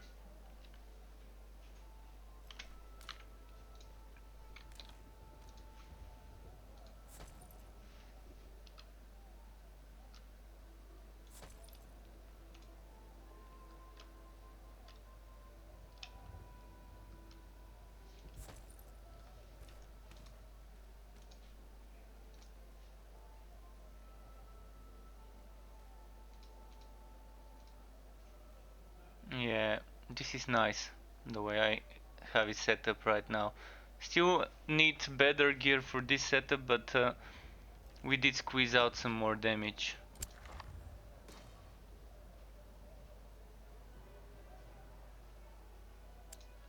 And what I need is something to generate willpower, so I can use that willpower to generate rage. So I need to find a willpower skill to use instead of arrows. Well,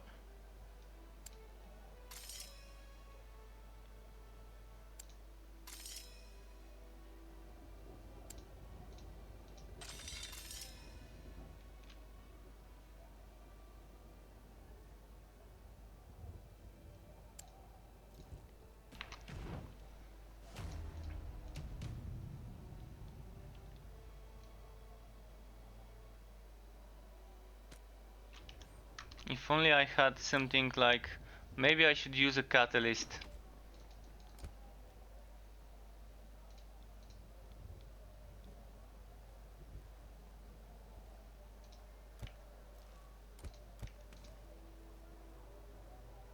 Catalyst with damage to attacks. Or a skill that gives me Aether jump.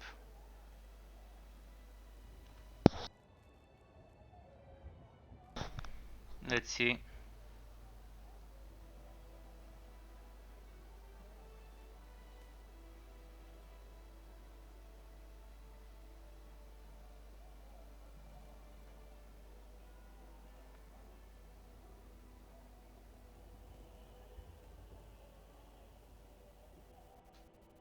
This allows me to cast Fireball.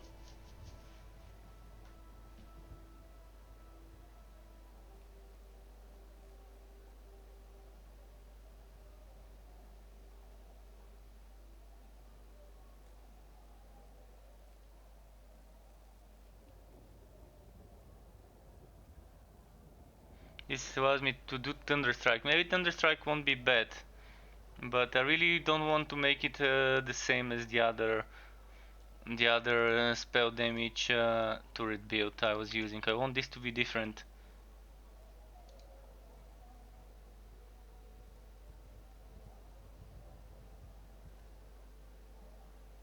So offhand seems like something what I really need to do. I don't need this.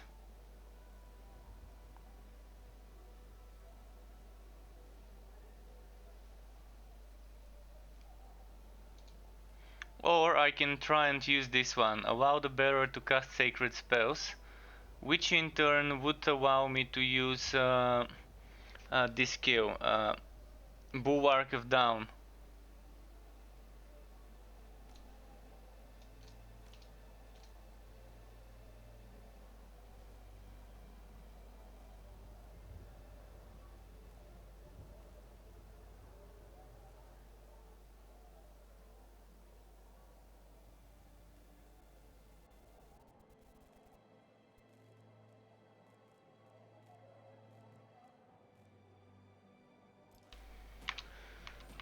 So if I do this,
okay, let's try this. That might be a nice combo.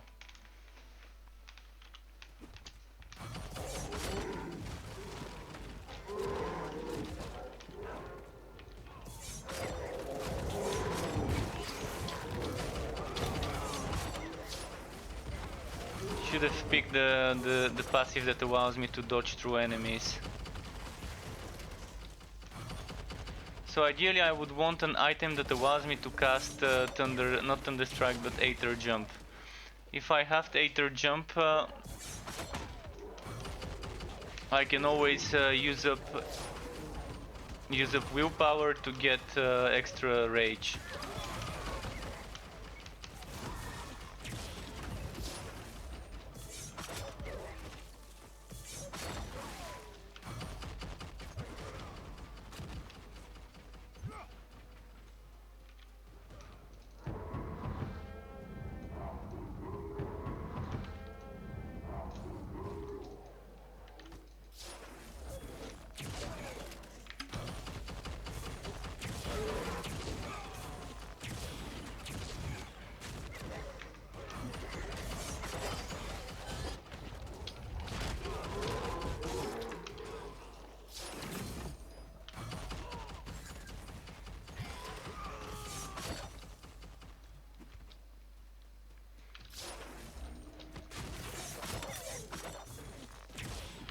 Did I pick the one that allows me to do Thunder Strike?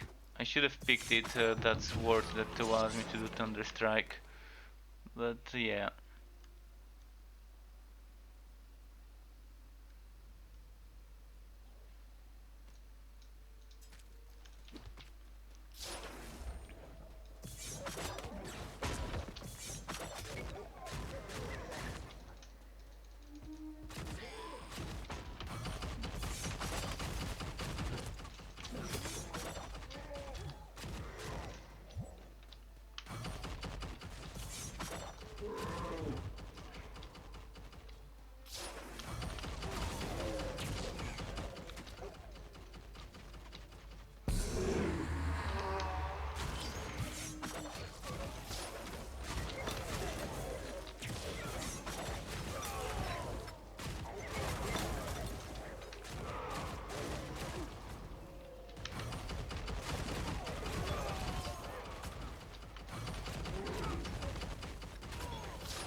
Maybe I should try a basic attack based build.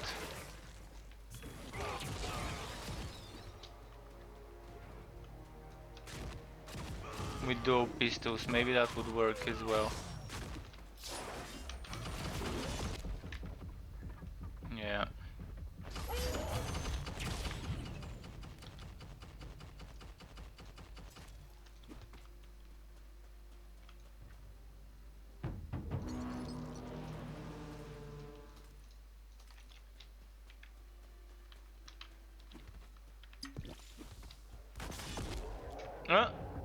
What? What killed me? I was like it's full HP and suddenly I had no HP. In like one shot from a bear. I don't think the bears are that strong.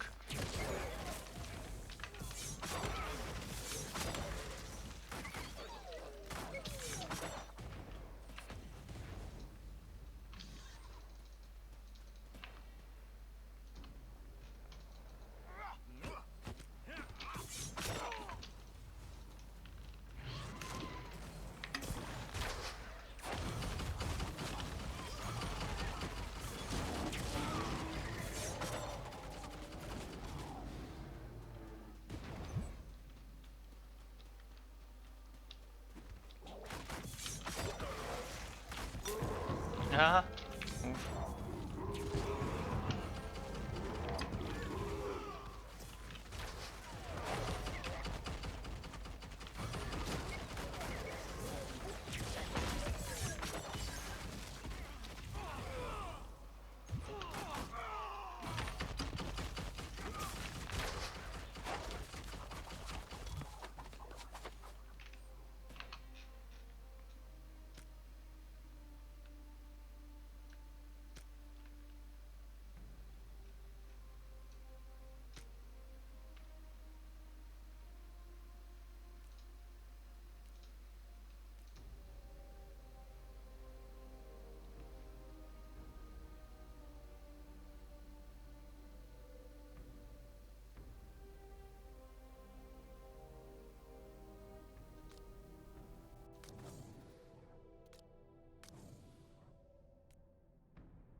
Mm.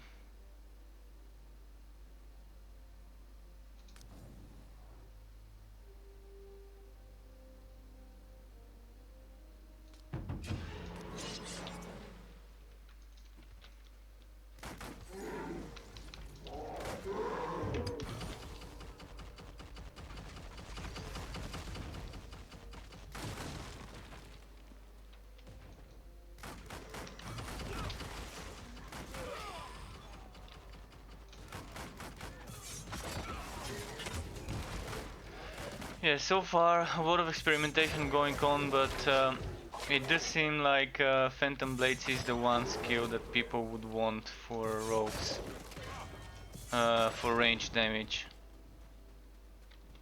It contains charges, it can pierce enemies, it deals a lot of damage, and it is fast. So you get the damage very quick. This one as well, with the modifier that makes it deal direct damage, but there's a delay before you cast it. So still gonna figure out which one the better option would be. Most of all I need to max out everything to 20 just to be sure that I've tested enough.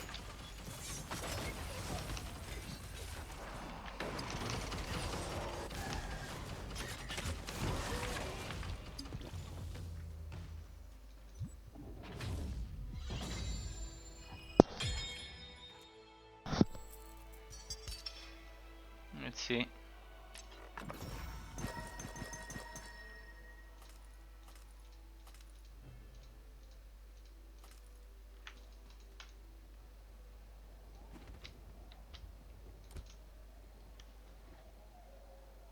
Ten ferocity, oh, if only it was a good one.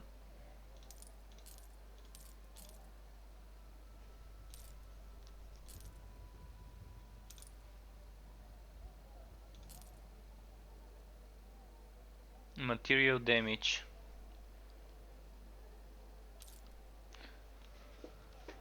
Hmm.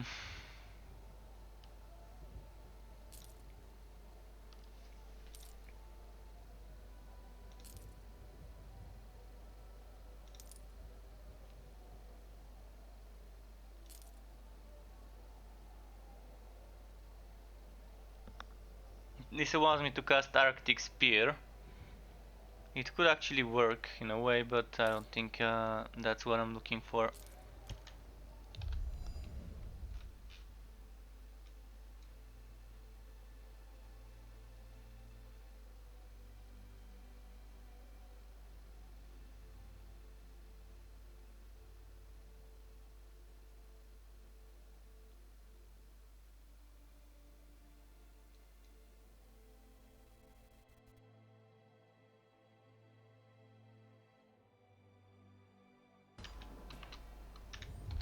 I'm gonna go away from the dodge chance.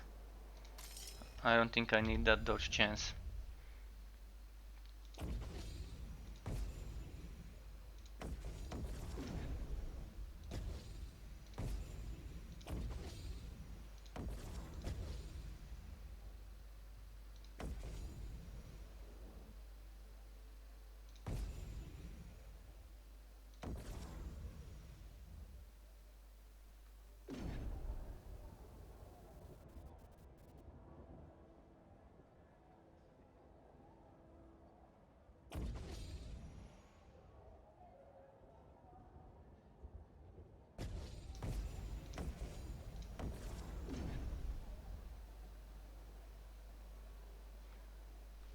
No, rage per hit taken doesn't sound good to me. Having to get hit.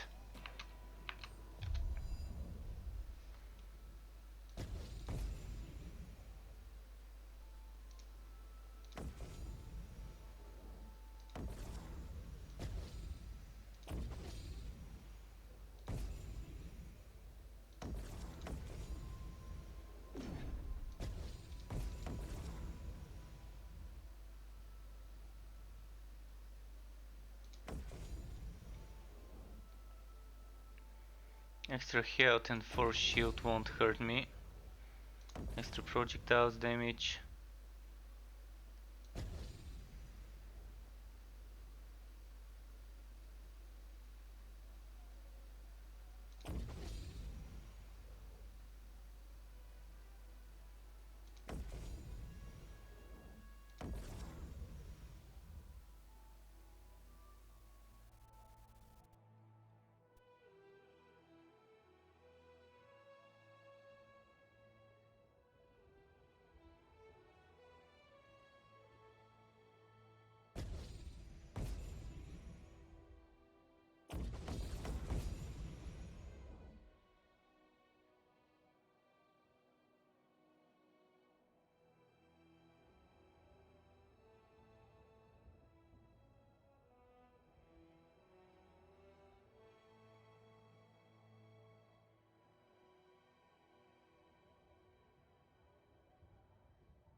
Oh, I really needed this one. Well,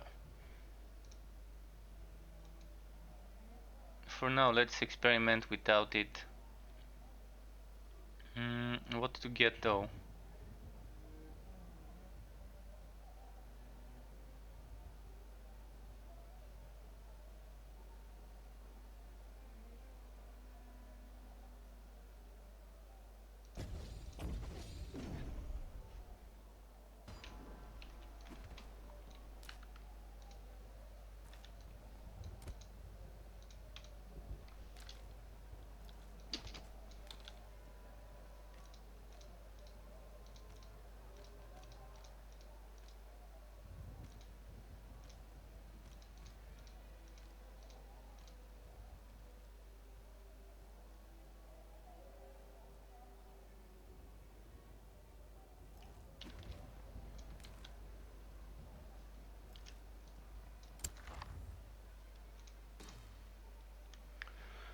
Hmm, this one, then this one.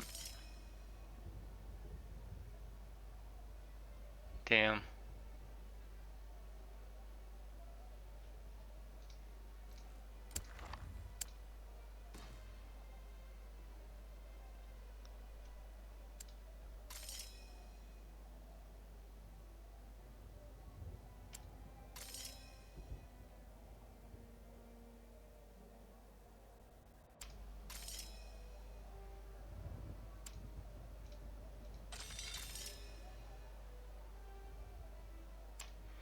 Okay, that's good. I wanna see what this pistol looks like, by the way. The unique one. Oh, it definitely looks nice.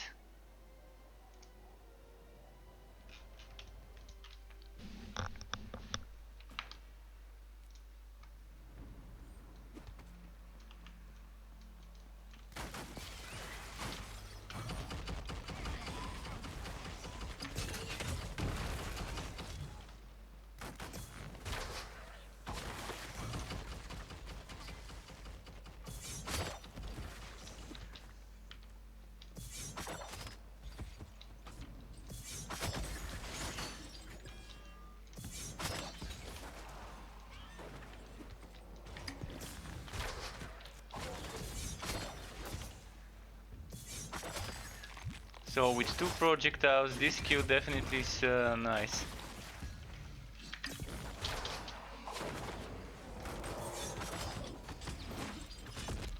Ah, fuck. I knew that would happen if I tried to do something without the turret. I'm just testing out the damage I can achieve on the skills. The only problem at the moment is the rage. It's not enough and I need to find a way to incorporate a mage skill, a willpower skill to cast every now and then. Something that can be spammy, so I can keep getting rage.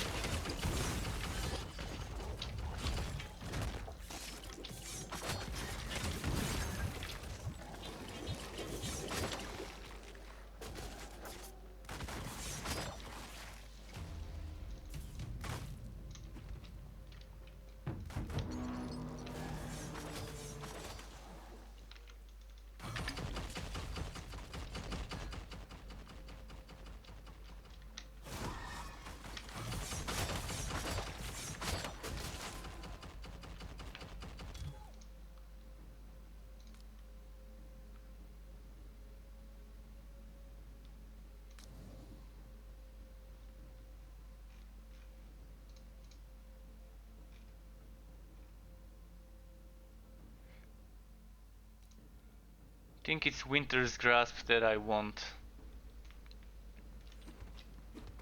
in this build. For when they reach me. Or actually I can use ranged Winter's Grasp and it would work pretty nicely.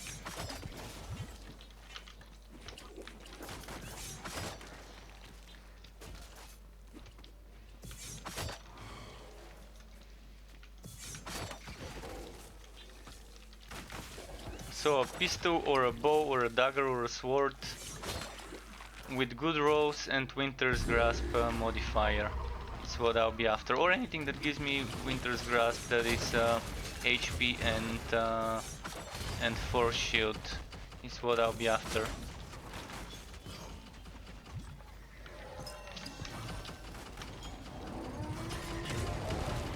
Well, look at this stuff. 4 legendaries dropped from this chest. It really feels like Christmas, Hanukkah and all other holidays at once.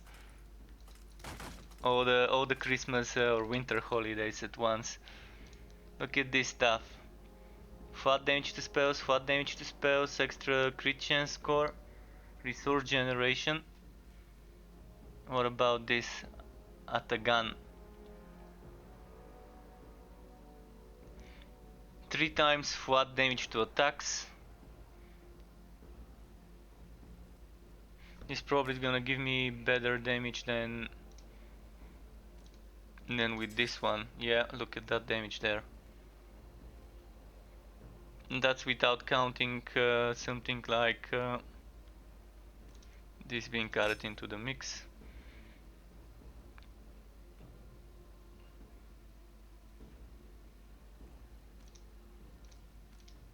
What about this thing? A good artifact would be amazing as well. Good mage offhand with attack damage instead of spell damage.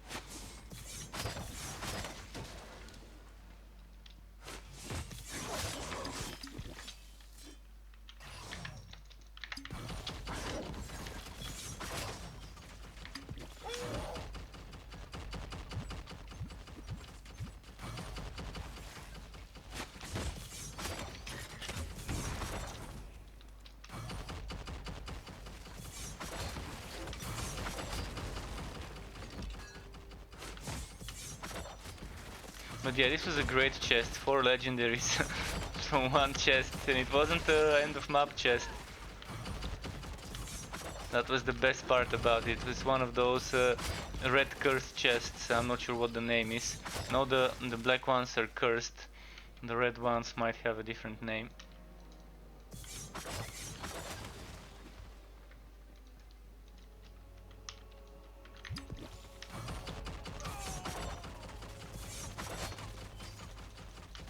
Another great thing about the game is for people who don't like making outs.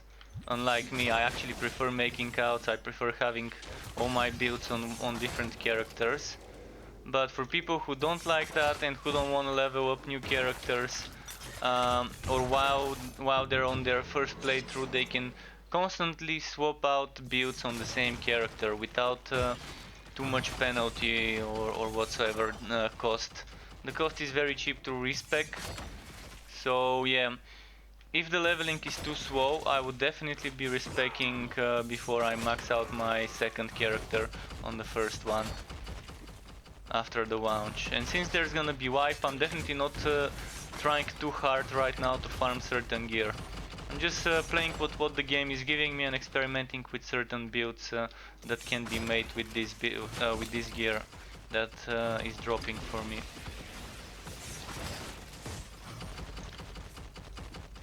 One thing is for sure, turret is very strong, and I think the turret early game would be amazing for people when leveling up. And the same goes for melee skills like Bleeding Edge or Blade Storm. Especially Bleeding Edge. Oh, and the charging. The charging melee skill is also a nice skill. Warpath or whatever it was called.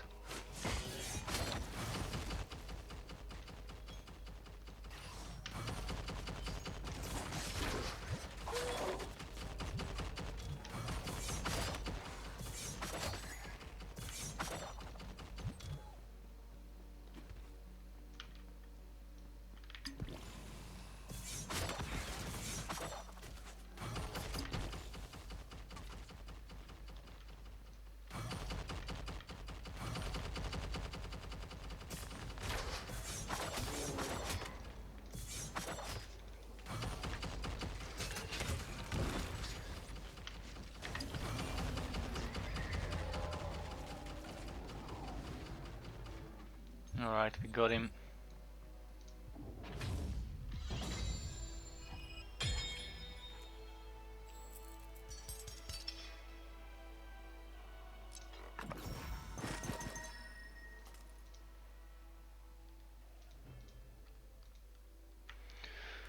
Full inventory. Let's see if anything stands out when I'm looking at the names. I'm looking for things that are...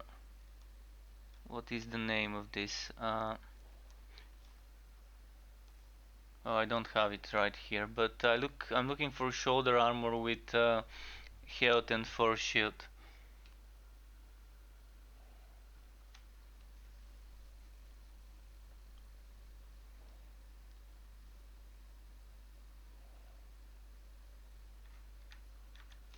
Can actually look at the stuff on the ground and tell what's what.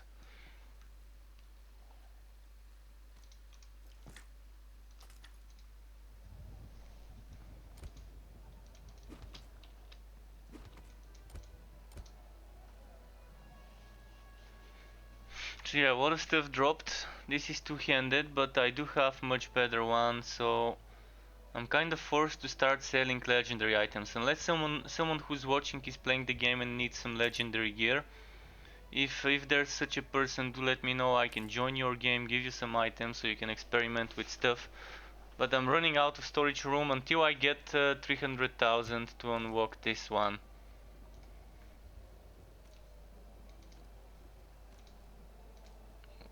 But I definitely have some legendary items that I really don't need urgently on me, so I can part with some of those. And since everything is gonna be lost soon, I really don't care much. Rather share the stuff. Let's get rid of all the Wobby gems.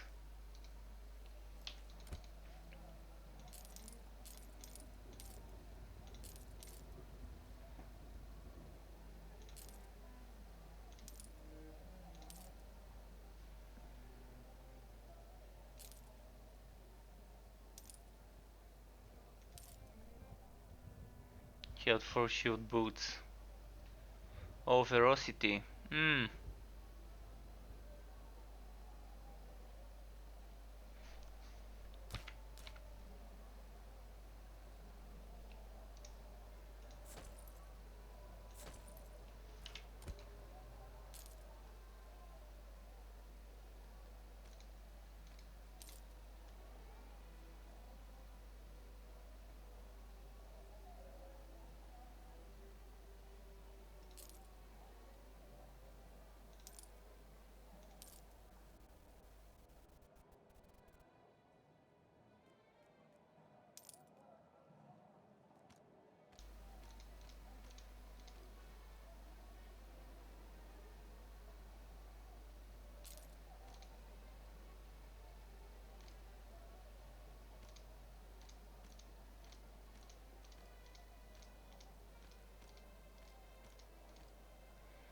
See if there's anything I can remove from somewhere. HP, HP, HP.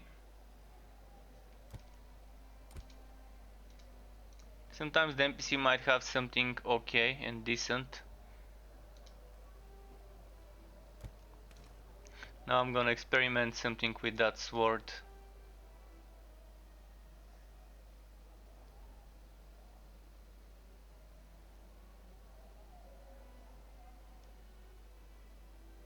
This allows me to do fire bow, and where was the one with the chain lightning?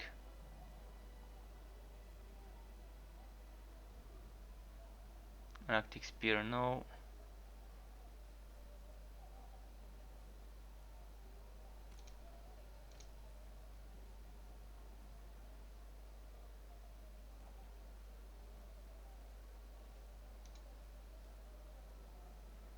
This allows me to do bulwark of down, which I really don't need right now. There was something that allowed me to cast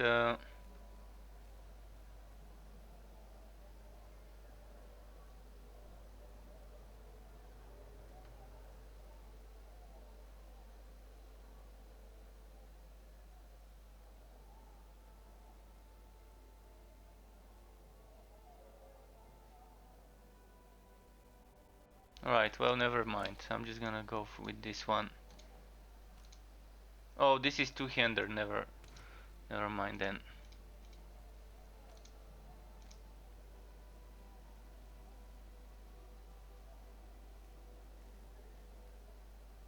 Oh, this one. That allows me to cast Thunder Strike.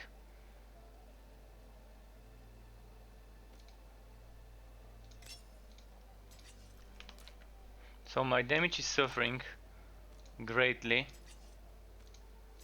but I will be able to do something like this.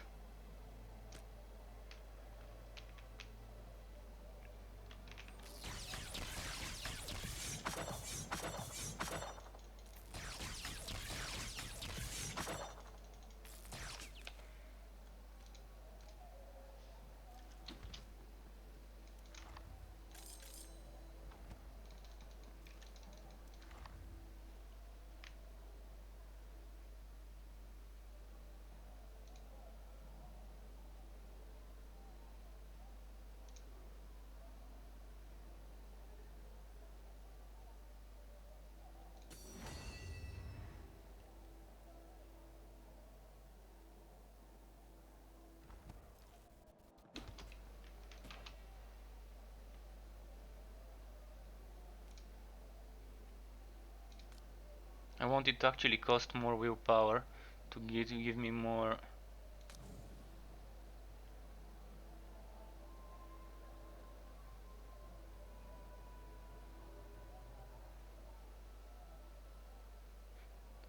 To give me more rage.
Yeah, that's definitely nice.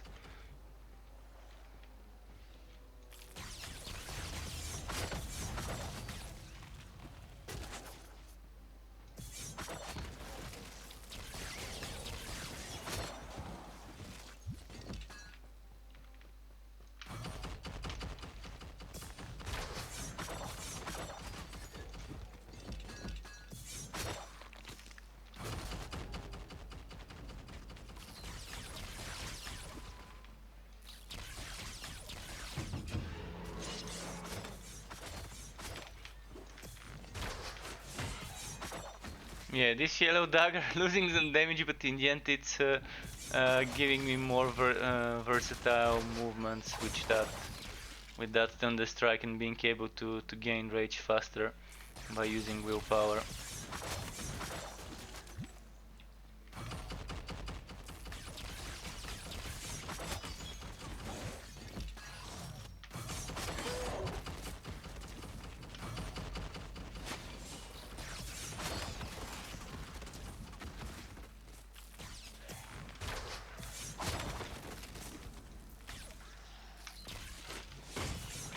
soon I'll be maxing out all those rogue skills, and I'll be moving on to test different rogue skills, because I want to level them up all, and in order to level them up they need to be equipped.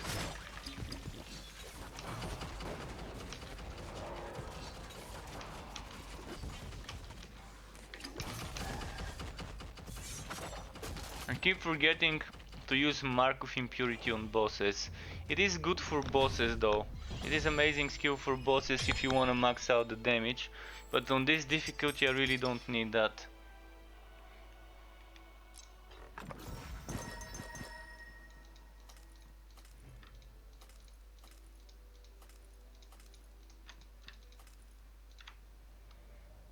So this one was maxed out just now, which means it unlocked this one, a vertical barrage. Let's see what this does to the skill.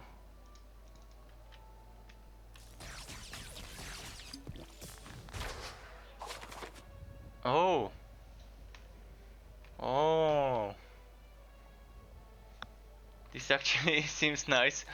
What about that one? Oh, that's fire. More likely to deal crits.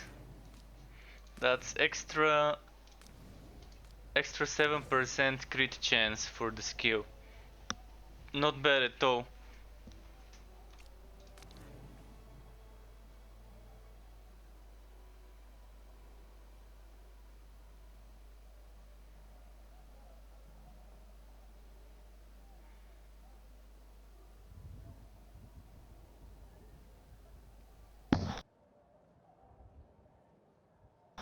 Now instead of Mark of Impurity, I will be trying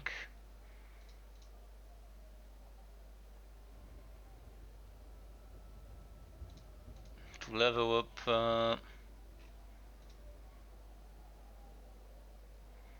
I don't need to level this one up, but first of all I'm gonna level up the... where was it? This one.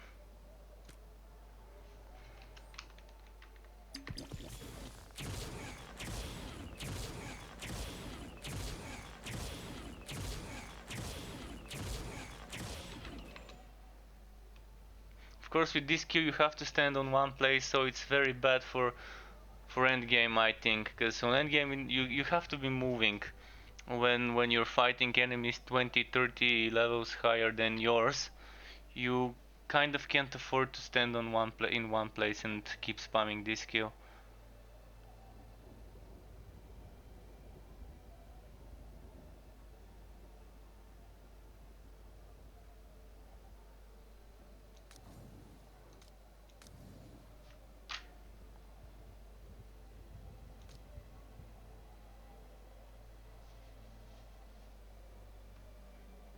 This is nice. Someone goes to shoot arrows alongside you.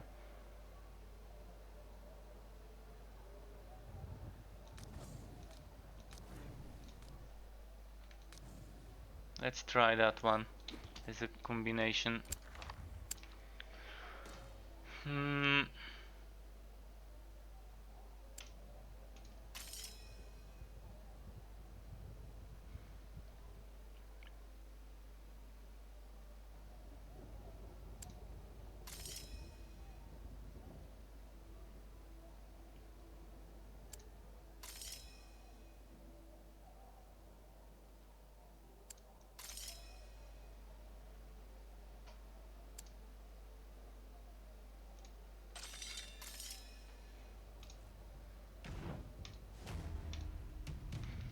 Let's check it out now.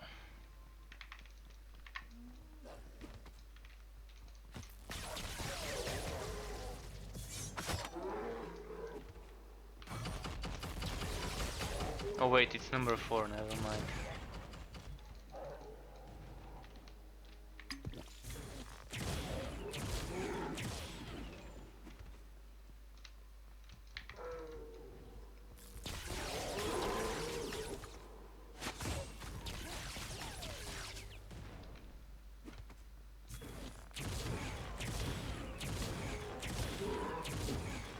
Very underwhelming damage. Let's try the toxic version.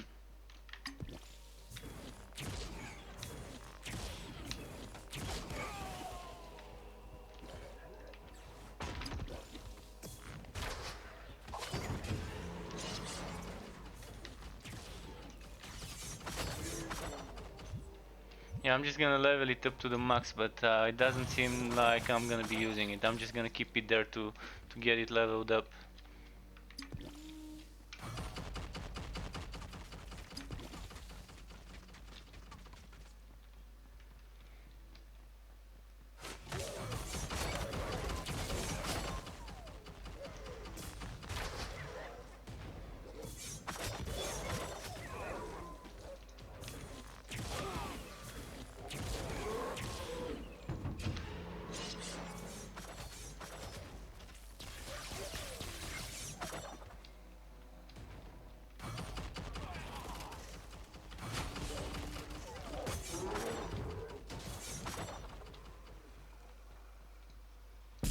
Maximum HP.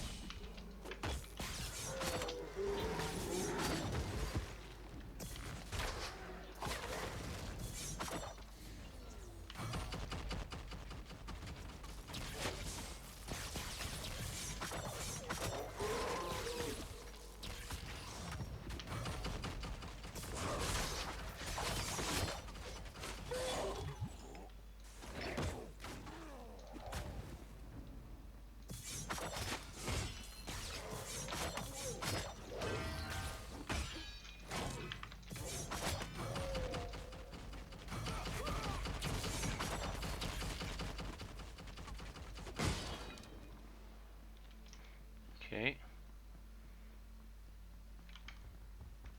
Getting the boss ready soon.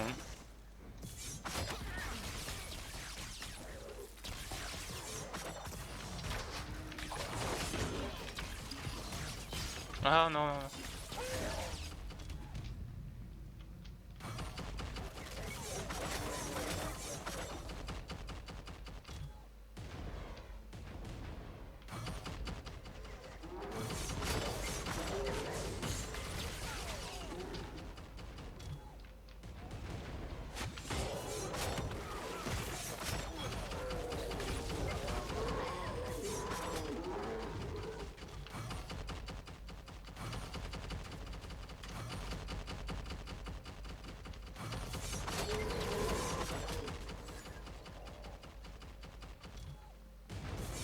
I'm wondering if attack speed actually makes my turret attack faster, or whether it just makes me place the turret faster and use my other attacks faster.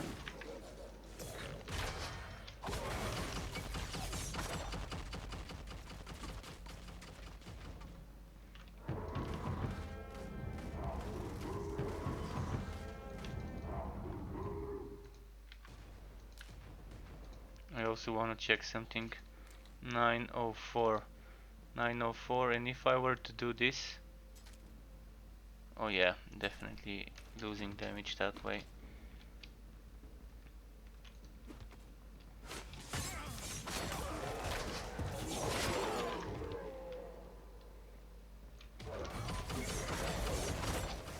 No, got me.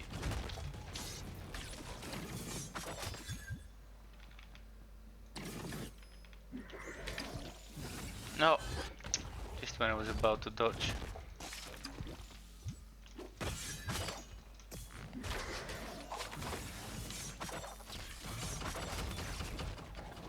Just experimenting if I can one-shot him with a crit arrow well. Because arrow well sometimes does 8-10,000. Like, if I cast it from afar, when I'm far from the enemy, it's gonna do more damage.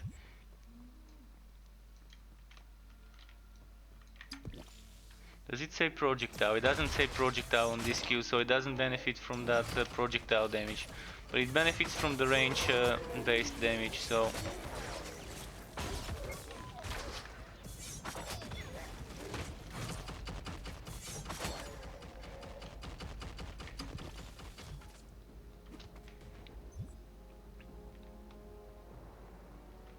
Oh, and there's more stuff I want to try with Phantom Blade.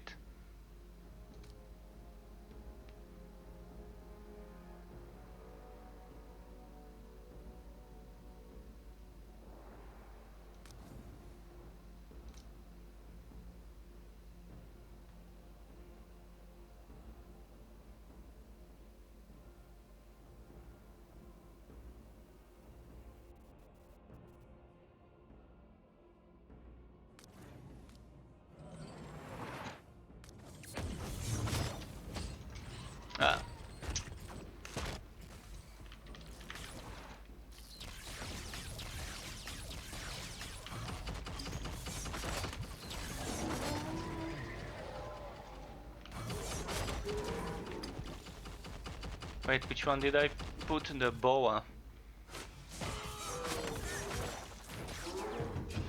I don't see the root. Maybe it doesn't work on all enemies.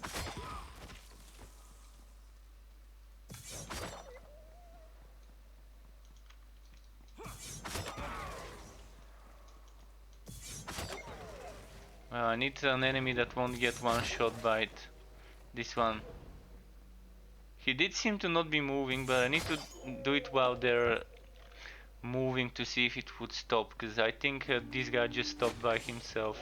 Okay, bear. One shot it. Okay, there's some elites. If they can be rooted, it's supposed to root them, so we'll see. This guy. He did seem to be standing in one place, but again, he seems to be the guy that normally does it.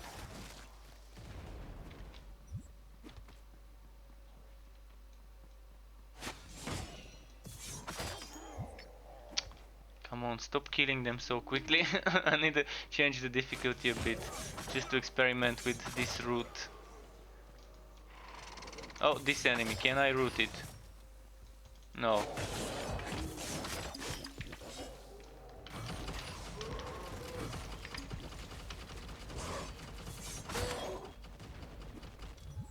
Alright, let's go get the boss, because the time is ticking.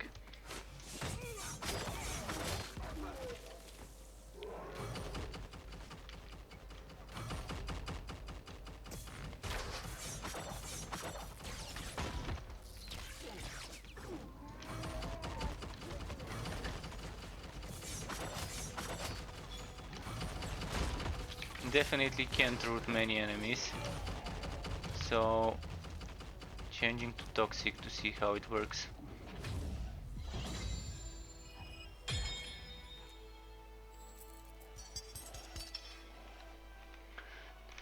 Triple socketed battle hammer with 2 flat damage bonuses, and it allows me to cast annihilation. Actually, this might work in my position right now. I'm gonna drop some stuff. So this hammer can replace the sword, and instead of using Thunder Strike, I will be using the Aether skill, the one that gives me Aether Ray.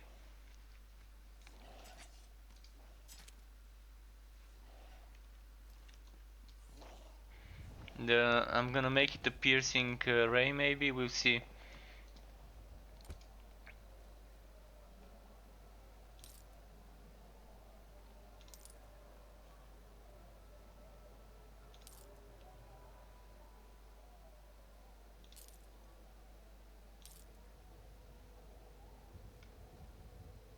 Oh, did I just sell the one I shouldn't have?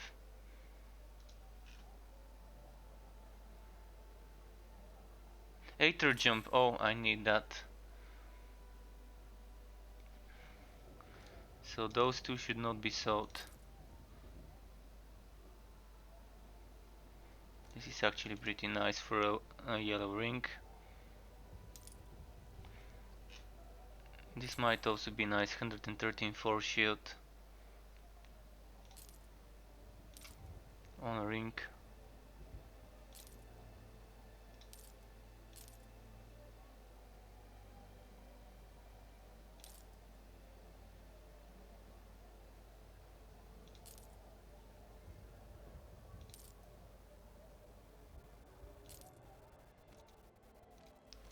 So some good drops. First of all, Aether jump, which is the blink skill. And then this one with 3 sockets and ability to cast the beam skill, the mage beam.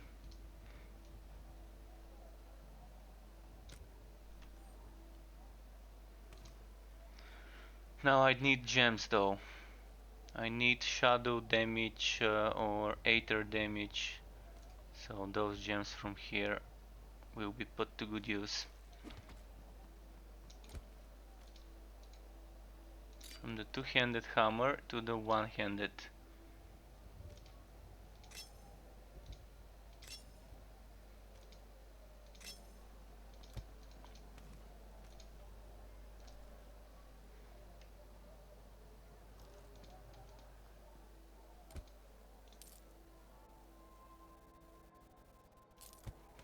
And there were some rings I wanted to keep.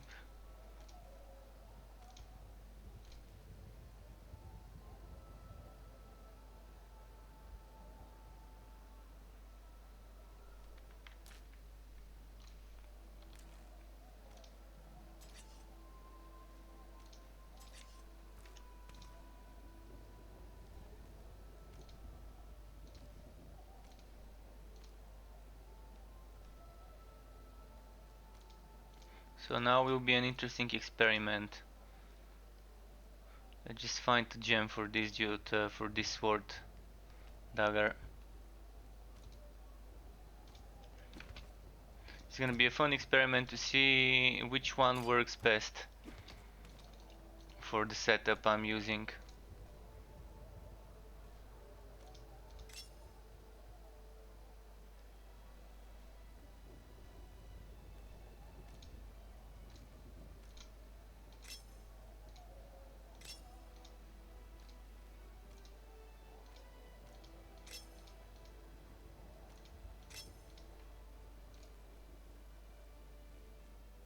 Anything else with 3 sockets? This one.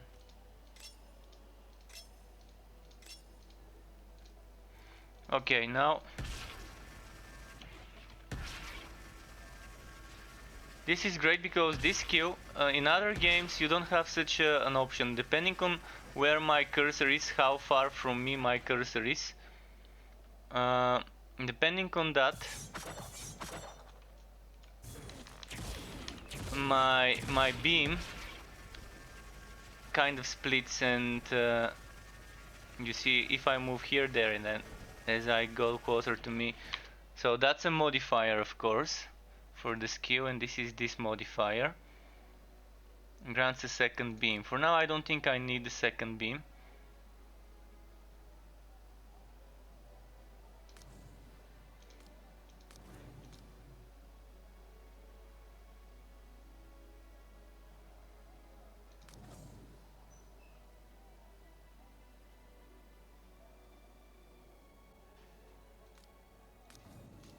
So without the beam radius, with the beam radius, I'm gonna go for the toxic. And I wanna get this one to be toxic as well.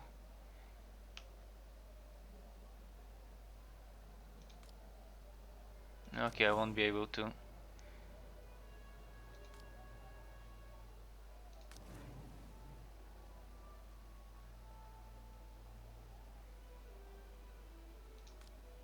Oh, this wasn't. Oh, it's this one that can be toxic, so never mind.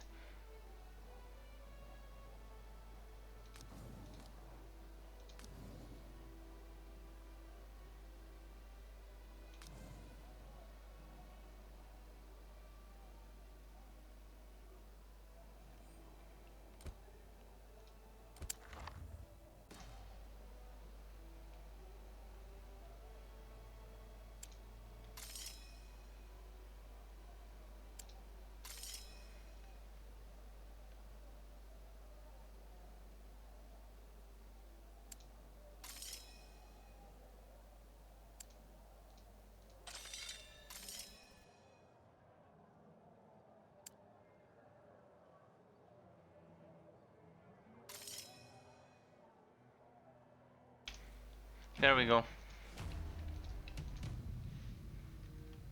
Is this level 20? No, not yet.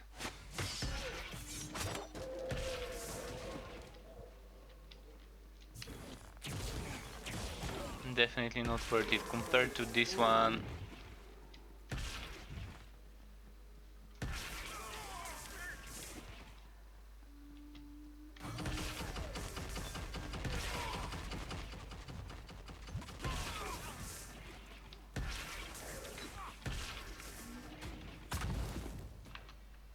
Okay, let's remove the toxicant.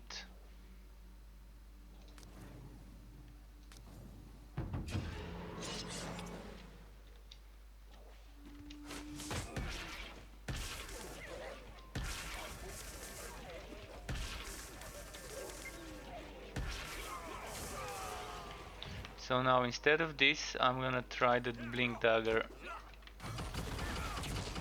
But this is gonna give me so much damage compared to the other one.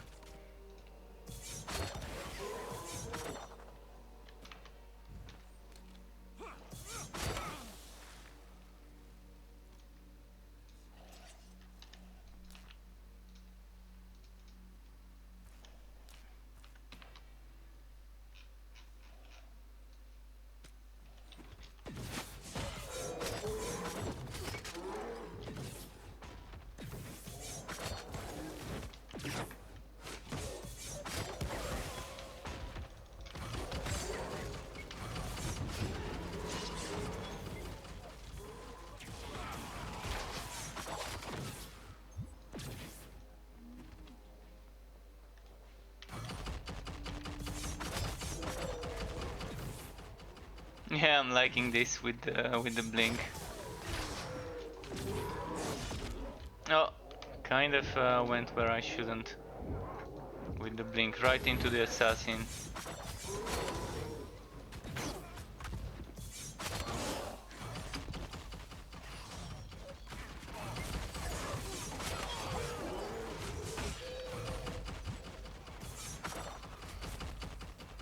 So this is 20. Let's try how it is with the ghosts.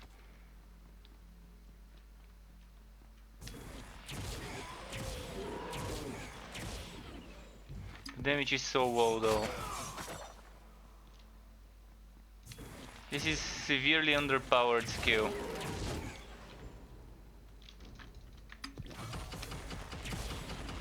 I mean, compare it to a turret, and the turret just allows you to keep running while it does all the damage with almost no effort on your side, whereas this one requires you to stay in place to be able to charge it before getting almost the same damage as, actually even less damage than one shot of a turret. Look at that turret now. 1700 at least. And this one 1800 when they're far away from me, so I first of all have to be pretty far to benefit from that. Yes, it is piercing, but the turret also pierces, it seems.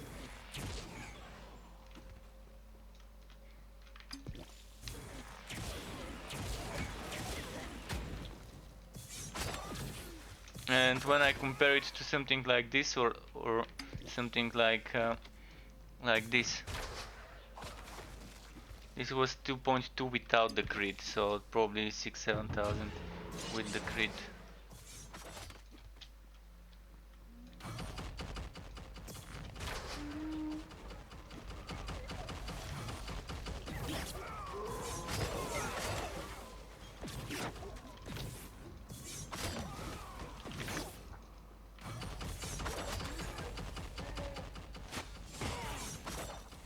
Okay, time to level up another skill from the ranger skills. What do I want to level up? Let's finish leveling this one, because we started it and it's kind of close to maxed out. Actually, what have I got on it? Increase damage, slow.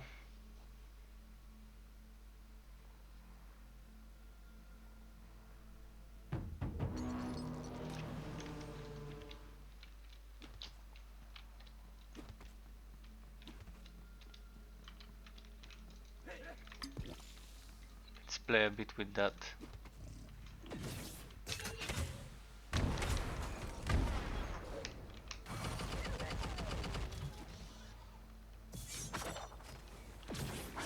For a moment it looked as if I have a chain gun with that turret. Oh, I got one shot.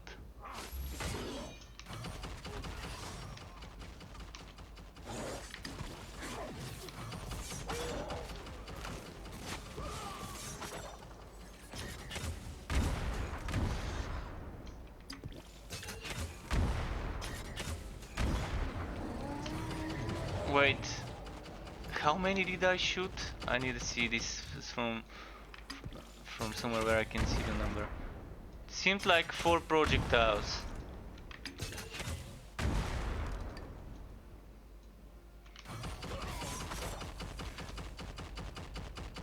If I remove this, it's it's 2 projectiles. So I'm doubling them. Yeah. I think with 2 it's fine.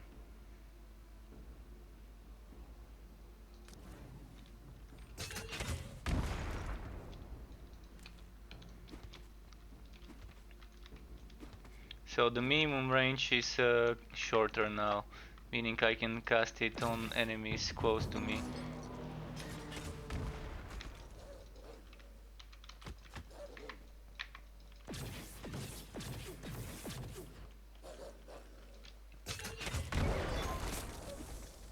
Okay.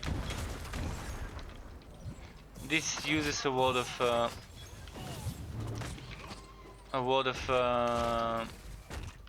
rage. Very inefficient skill.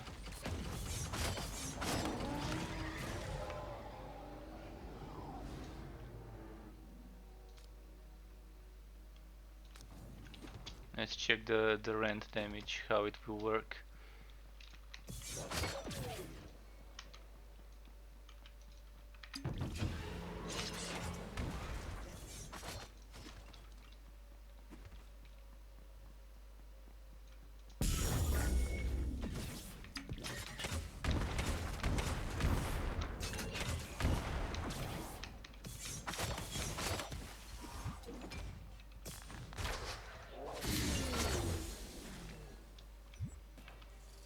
Alright, I'm gonna level it to 20, then ditch it and try another one.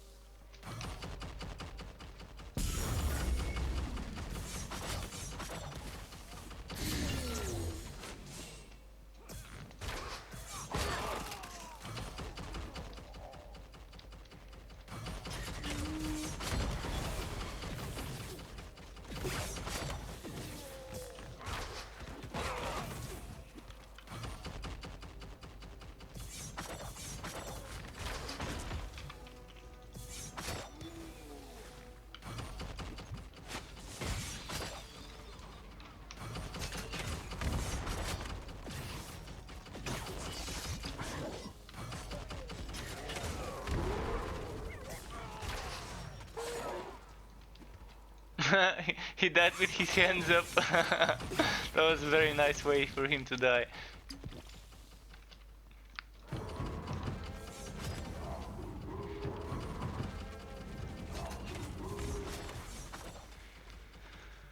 Okay, cursed chest. Purple cursed chest. Last cursed chest I opened was that red one that gave me 4 legendaries. I'm not expecting something similar though. I mean, that was too OP. 4 legendaries, 1 red chest.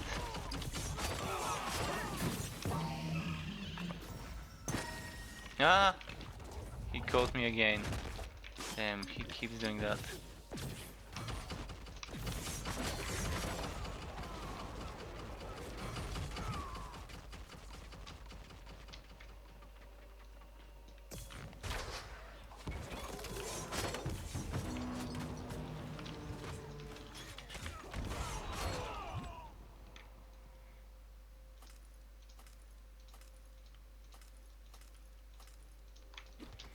Alright, let's go get the boss.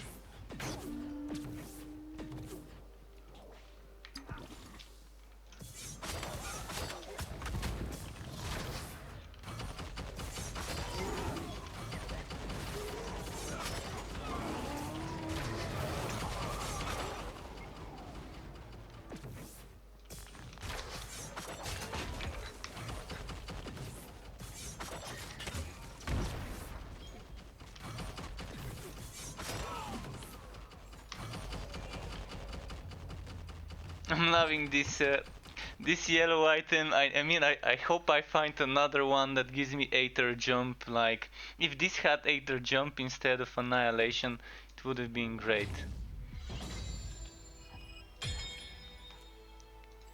Which also reminds me, do I need pistol and bow, or can a dagger also work for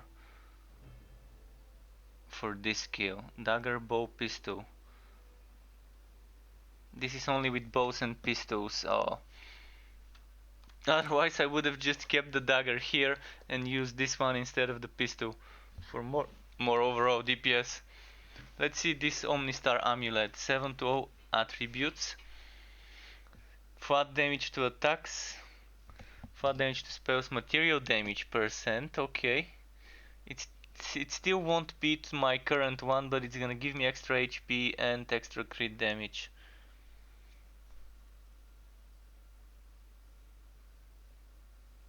It's gonna lose me some agility, but give me more ferocity overall if I put a ferocity stone in it. I will try it out, see how much my attack suffers from this.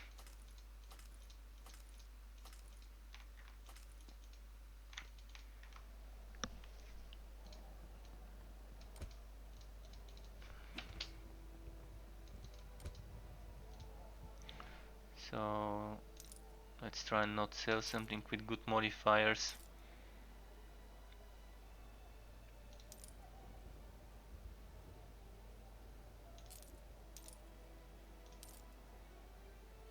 This allows to cast Thunder Strike. Didn't I already have one? Yeah, that one.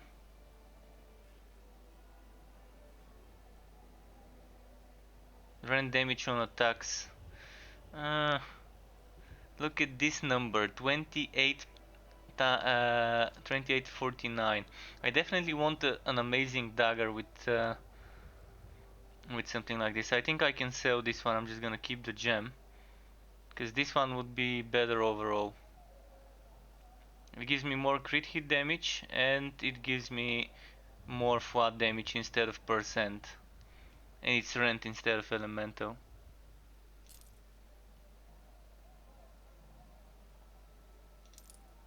Oh, this is Shamshir. Never mind. It's two-handed. I thought it's a dagger. They look kind of similar, the daggers and the Shamshir greatswords.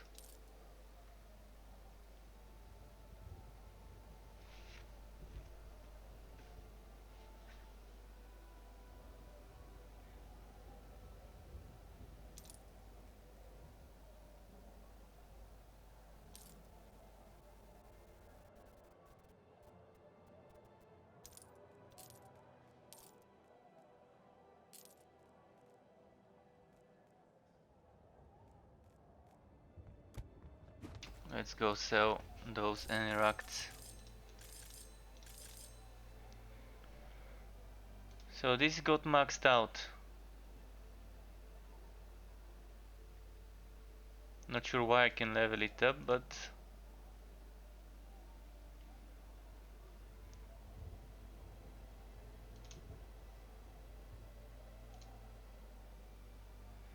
okay. Let's change my skills. Instead of oh, actually I need a level Hava Corp, never mind, I forgot. But it's level 20 as well already. So let's remove Hava Corp and level up Slayer's Fury maybe, because I will need it later for a different build. But first let's level this one, the Gunslinger brand.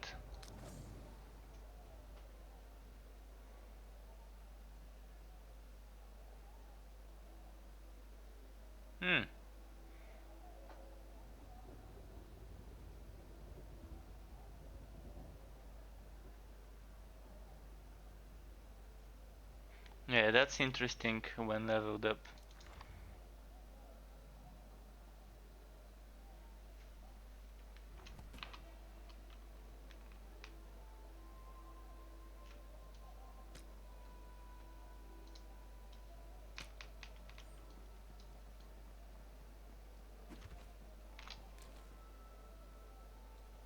I need a ferocity gem.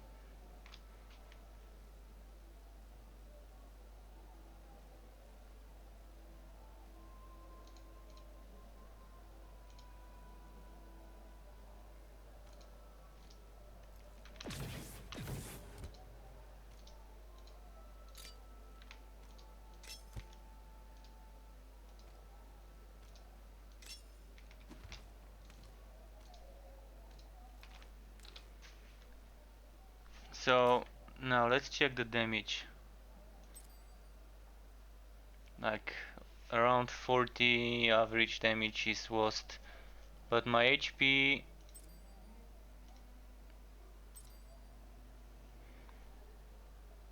2536 2641, almost 100, yeah. More crit damage overall.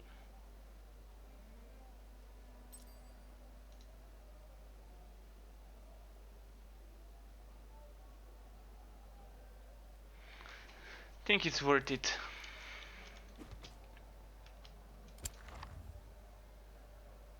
I'm gonna do a few more maps and maybe some other day I will be testing the melee rogue, because I'm gonna have to stop streaming in like half an hour roughly, maybe 40 minutes, but yeah, I won't have enough to try and figure out some builds, and I've already spent a lot of time on this one, and I still want to figure out more various builds with the what's it called, with the projectile based setup that I'm now going for.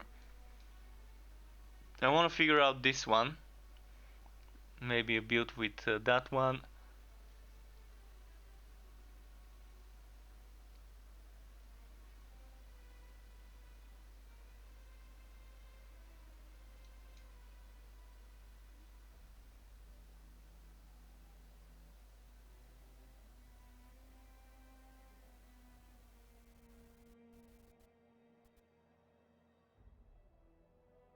Let's see.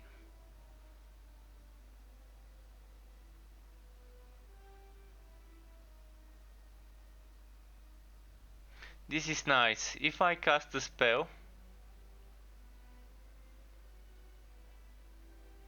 so for a turret with for my other build, the turret with lightning bolt, this is nice.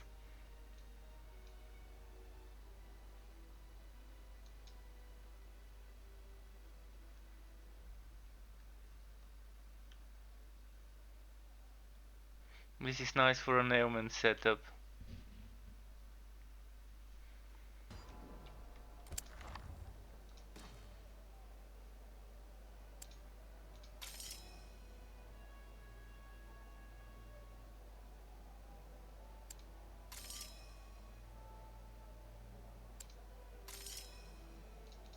Actually, let's make sure I don't give them only damage.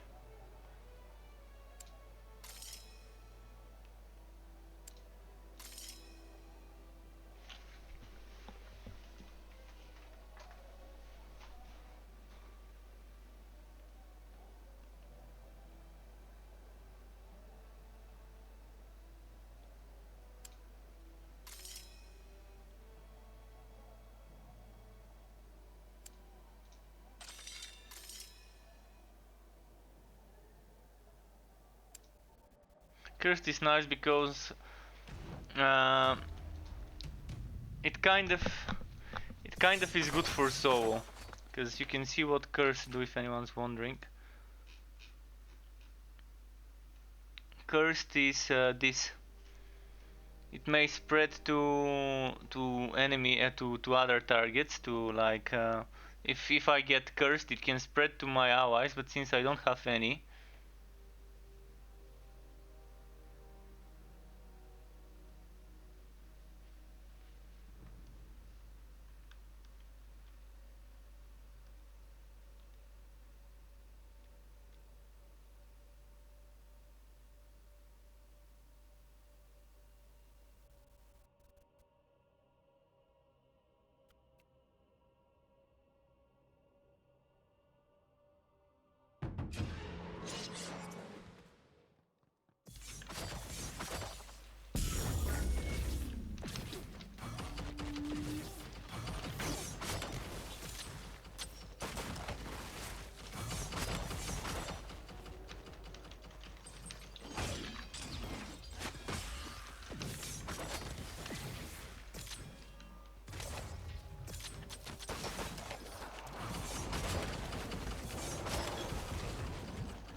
another chest.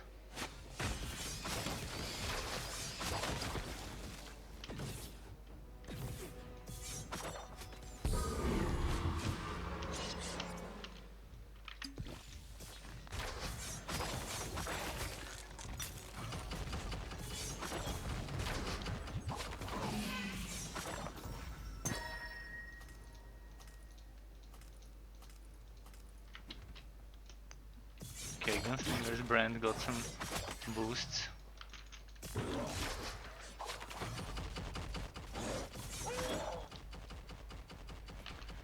Gunslinger's brand.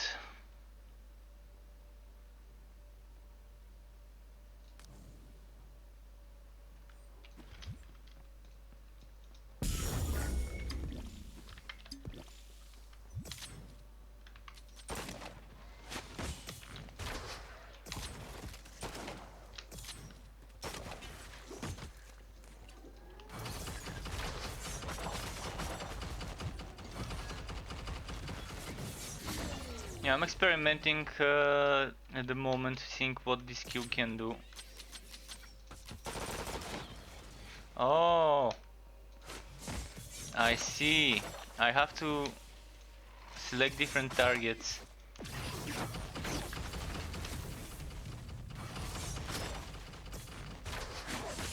It's high noon, but not really, because I have to pick the targets. It doesn't select them all automatically, but I can select more than one target, which by itself is pretty nice.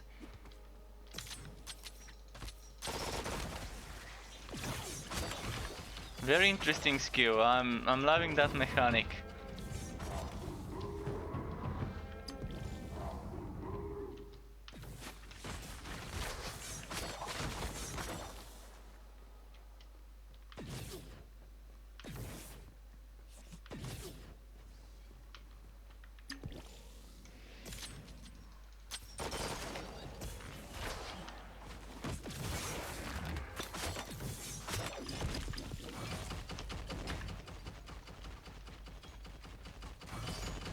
Experimenting a bit of playing without the turret for a moment there, but it got dangerous, so I switched back to using it.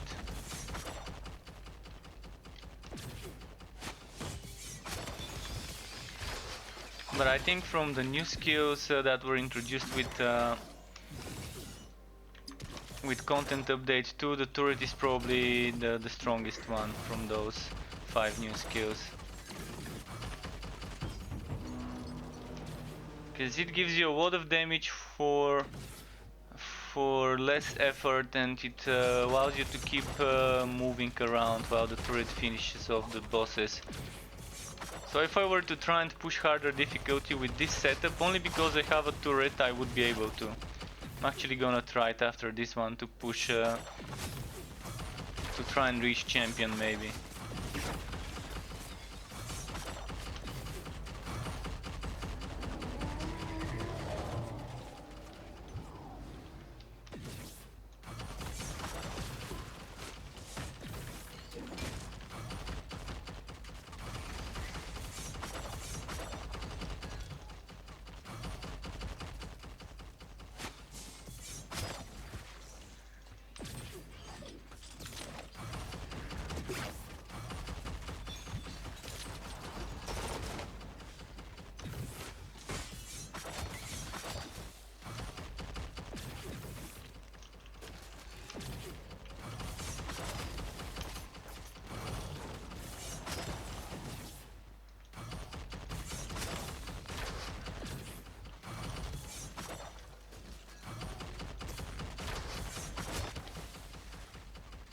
Okay.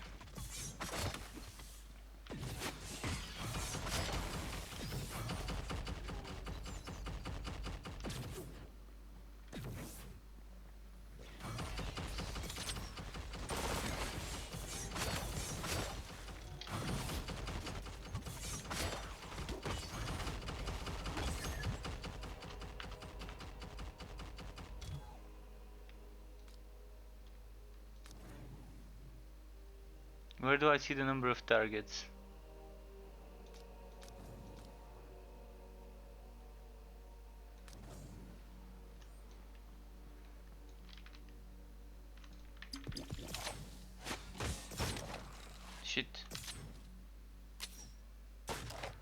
Huh? What? What the?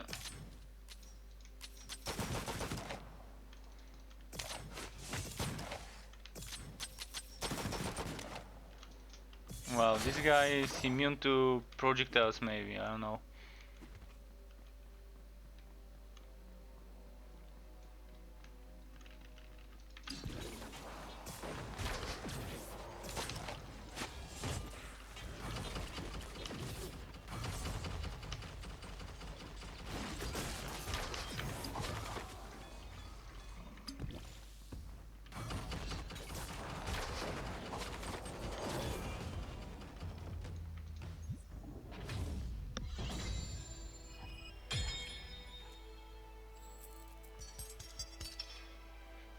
Bloodstar ring, frost damage added to attacks. Attacks gain damage from the last spell cast. That's gonna be interesting for a turret spell build. Like the one I was playing a few days ago. If the turret actually, as it says, counts as an attack.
What? How do I teleport? It says I can teleport. Oh. Aha.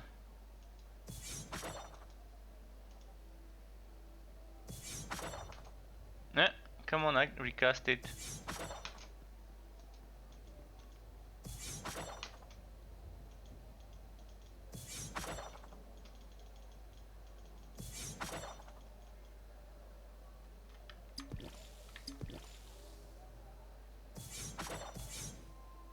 I have to have second. It uses my second charge. So when I recast it, it uses the second charge. Definitely not worth it. Okay.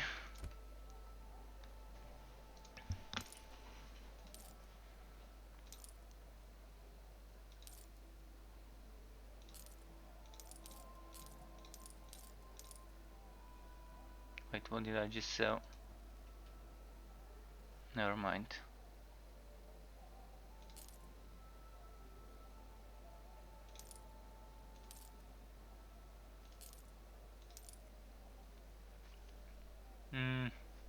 This is nice.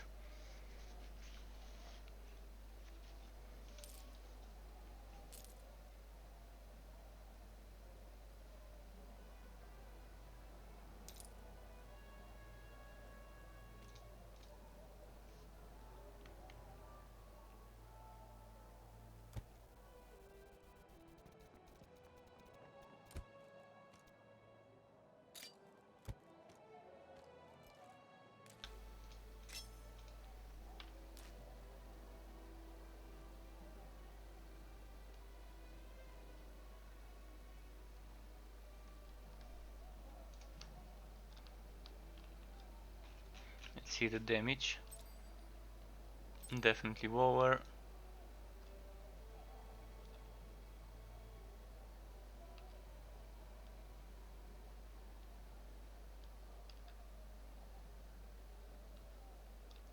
When I hold shift, my damage here changes. Why?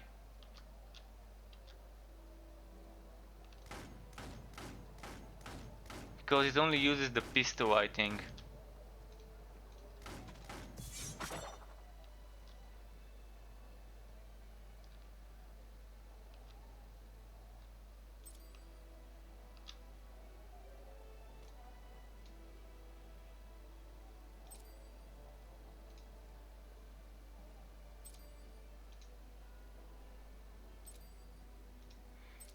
Okay, definitely not a better option, this ring.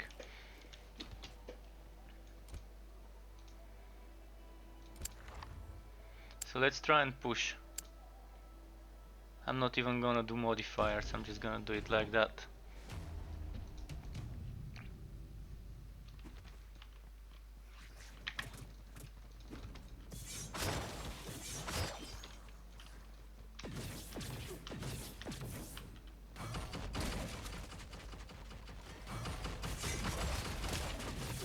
Fucking zombies. I knew it that as soon as I start pushing it's gonna give me a bad map. One with those one-shot zombies.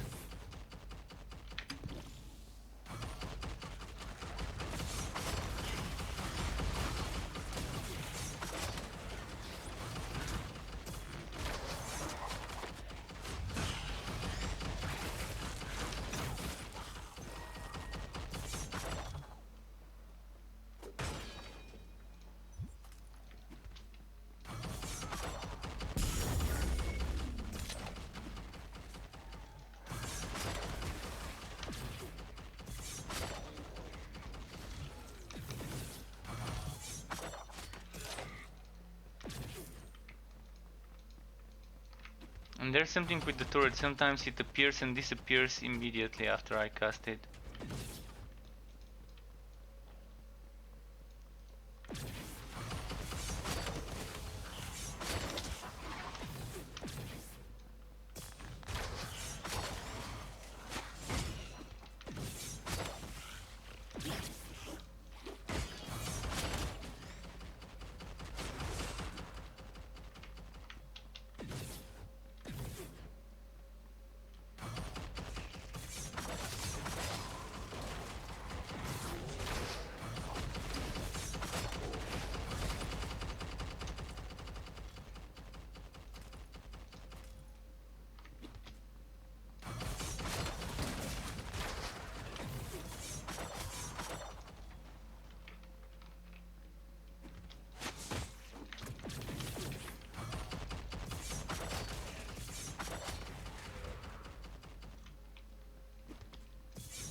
Problem is now that I'm pushing, I need to push six maps in a row. And I'm definitely gonna end my stream before pushing those 6 maps. Because I've got like 20 minutes or so. But I'm gonna continue and try and push it after I stop the stream. Maybe 2 maps and then, or 3 maps is what I'm gonna be able to do before I have to stop streaming.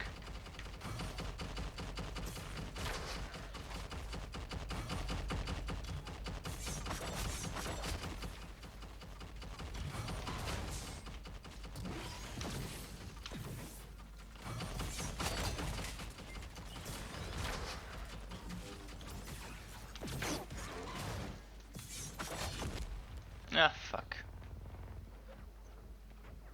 Those one shots.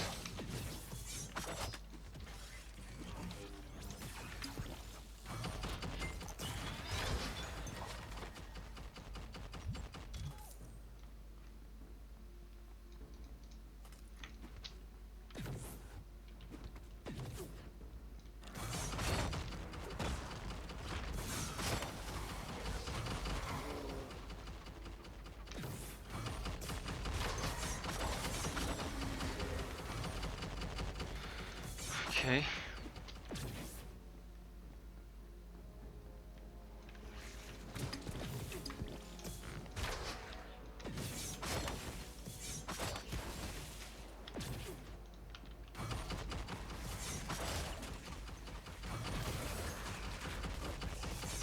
actually wanna do something to Phantom Blade.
Okay, this works.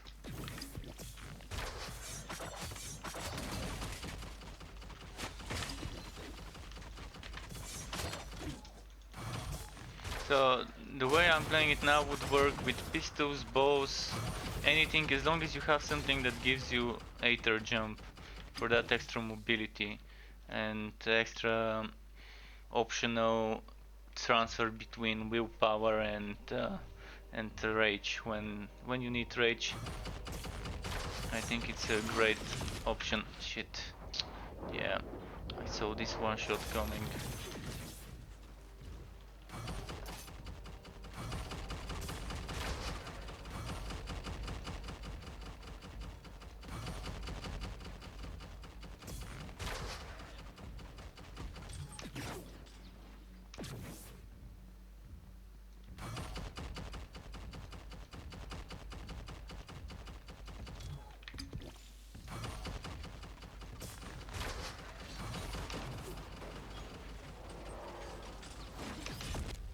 Ah, fuck! Come on. Really? And now it's glitched? Yeah, now it's glitched. Ah. And this was an instant one shot, but yeah, he was level 31 or so, but the thing is now that I'm glitched I can't even, let's see, can't use this. So he killed me while I was being pulled, I think, and that caused this glitch because it immediately respawned me into the town. Not sure how I can unglitch it.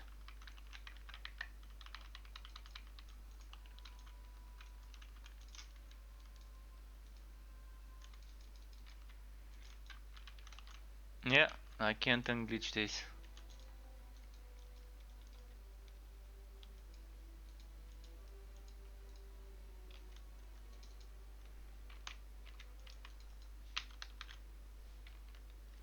It's kind of, it still thinks I'm in the dungeon, but I'm actually in the town, and I can't move with WASD.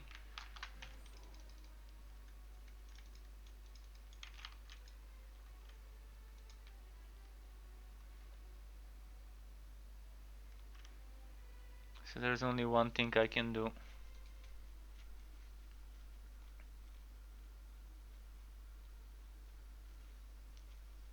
Well, I'm gonna make my game private instead of public, because public games take longer to load. Because it tries to find me teammates.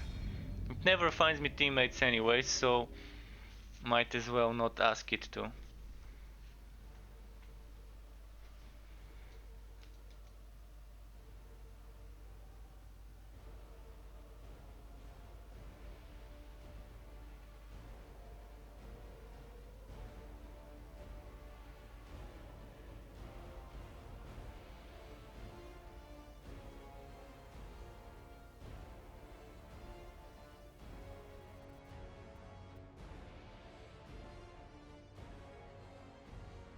Come on, create that game. It's still creating the game, look at that. This is one thing I've never understood, why it takes, even when you're solo, such a long time to actually create the game before it starts loading. It's as if this creating game is actually an extra loading. It's just not showing you the loading screen, but it's actually spawning all the things, like spawning the NPCs and whatever.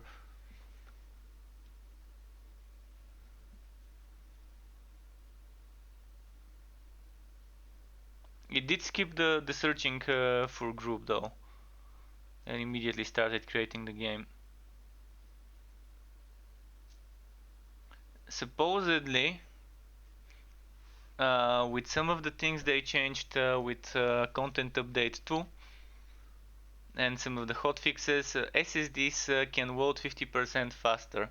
I've not noticed any improvement on my end because I'm not using an SSD, and the game still loads unreasonably long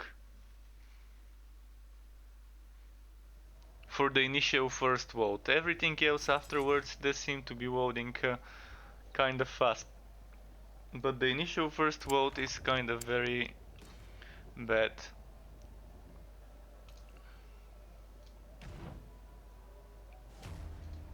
Let's hope it doesn't give me, yeah, fucking good map.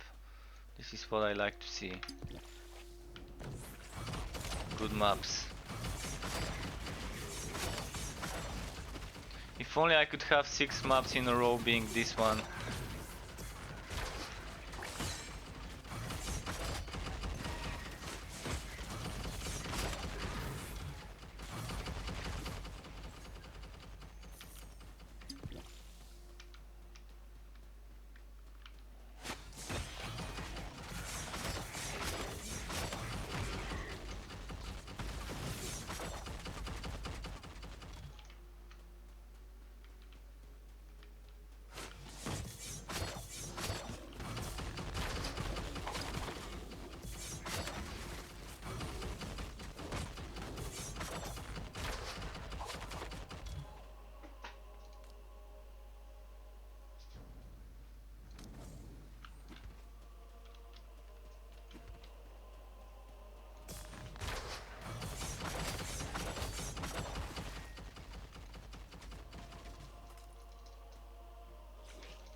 Okay, Gunslinger Brand again.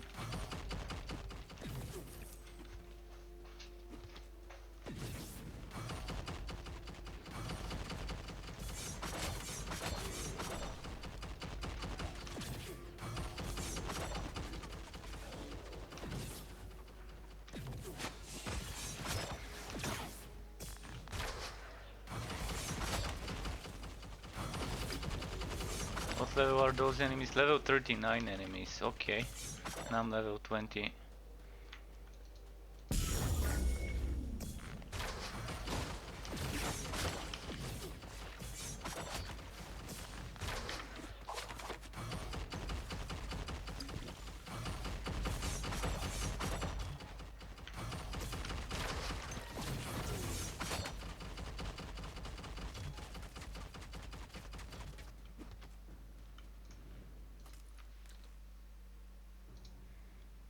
This is dropping level 39 items.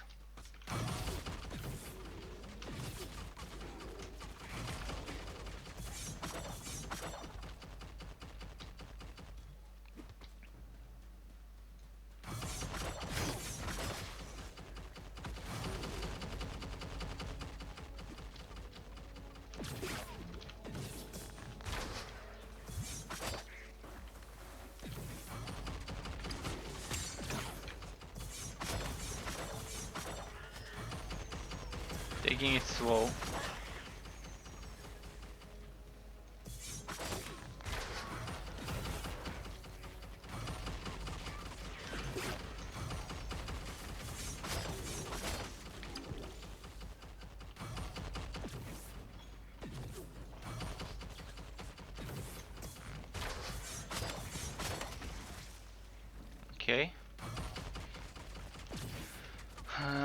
Bit more enemies. Could I just group them up?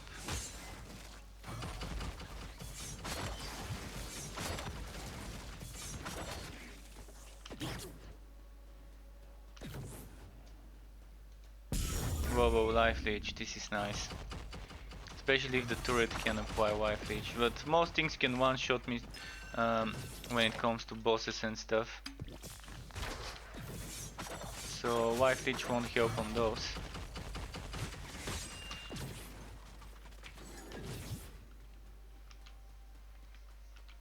Heard something nice dropping here, yeah. Battle hammer.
Alright, it's time to get the boss, but there's one more pylon here. Might as well try and get the bonus from it.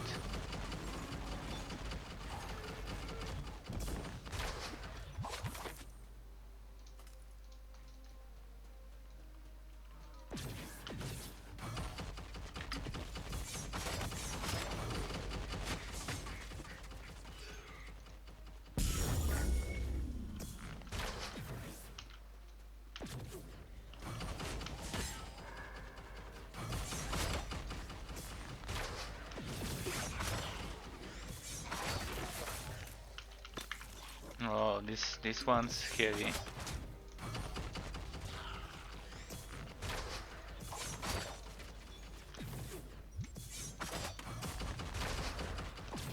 So what did this one give me? I didn't see it, but it was some nice bonus.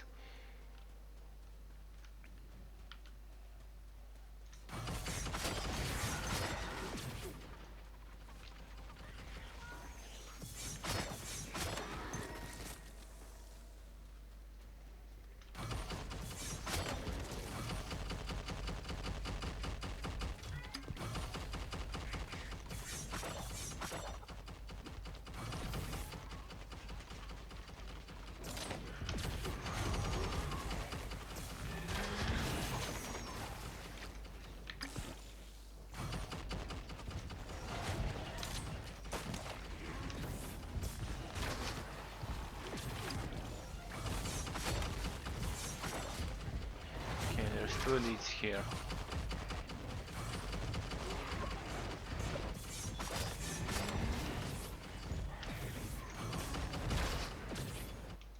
Ah, fuck. I accidentally clicked outside of my game. And out-tapped to my browser for a moment. Thankfully they didn't use this second or two to kill me. But now he did. So I'm gonna have 2 races remaining for the final fight. Let's check the belt, and the amulet, and the offhand.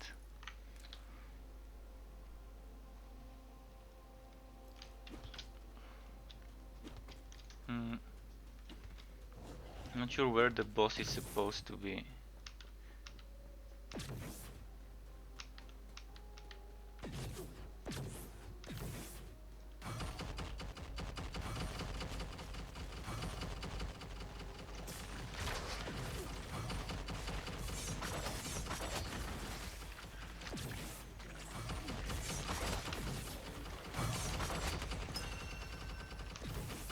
Oh, another legendary dropped.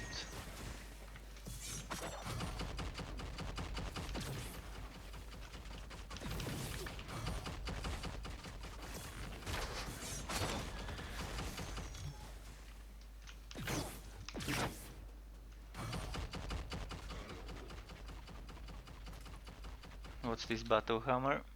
Triple socketed with 2 flat damage. Oh no, one is not flat damage, never mind.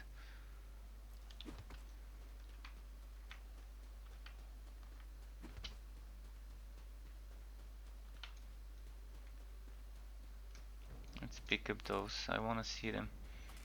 Maybe one of them would be good.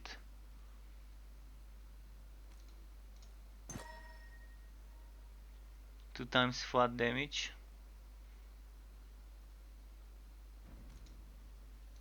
Not too good, cause no sockets on the one with the flat damage.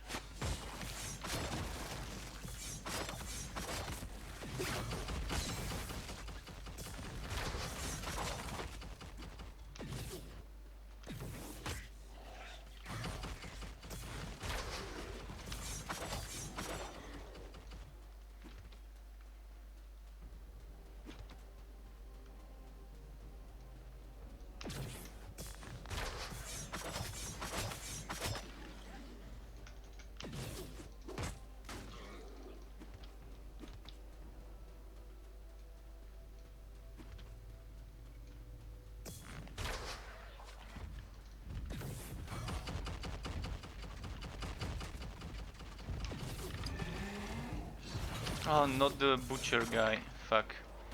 Thankfully he's not the main boss. He's just the dessert.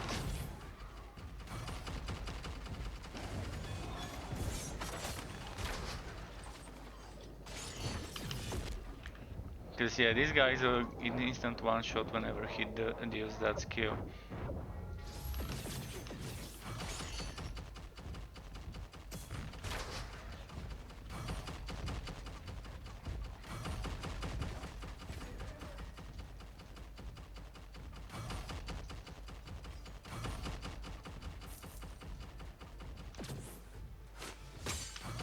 Shit. Shit.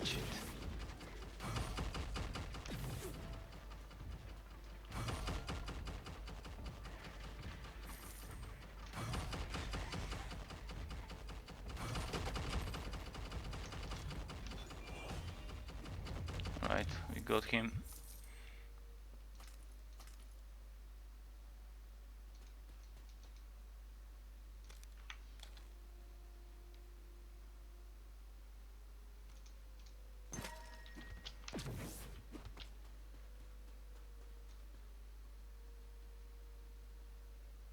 So before I move on to the next level, I need to quickly give my pet some food, because he's been bugging me. Let's give him some.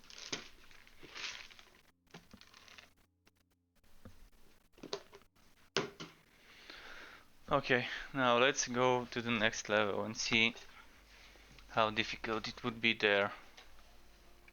Level 40 enemies, so 20 levels above me, twice my level, the enemies here.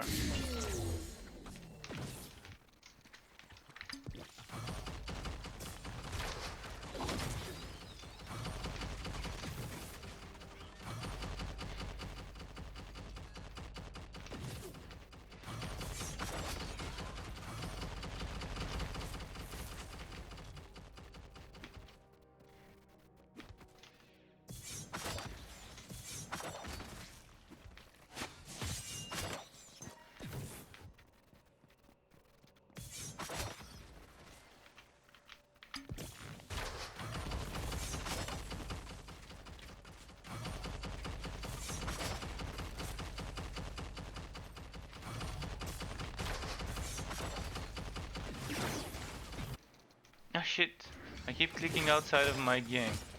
I wish there was an option to walk the cursor inside the window borders, because yeah,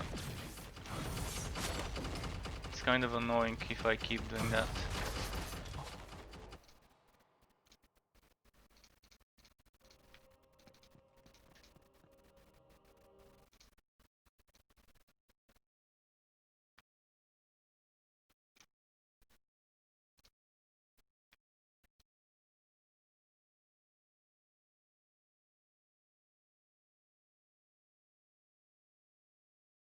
Right, let's try again. I fixed some of the things. Hopefully I don't click on something I don't want to. So even if I go outside of my game window, I'm hoping I would click on my chat windows, which are always on top, and would not minimize my game.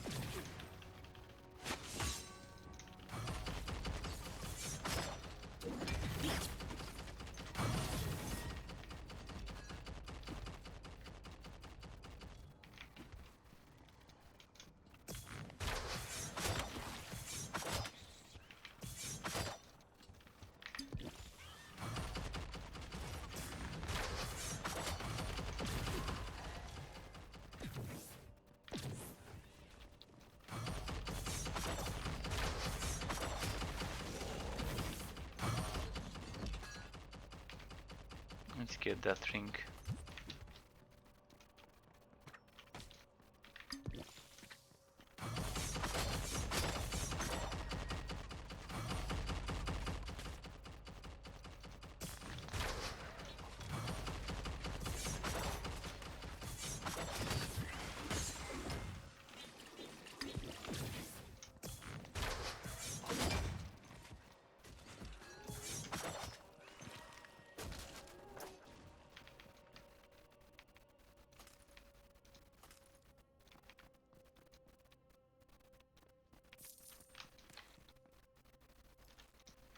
Vanguard, what was Vanguard? Shelter resistance is just what I need, but that one's bad.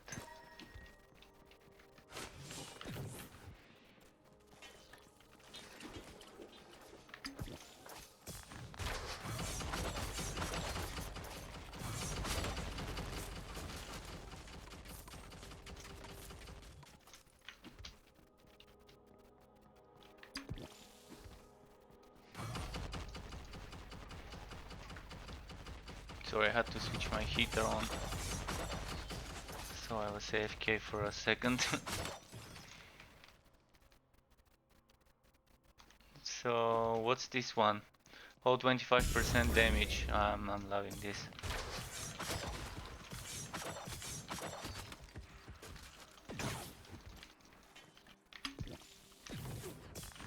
Ah, more enemies here. No.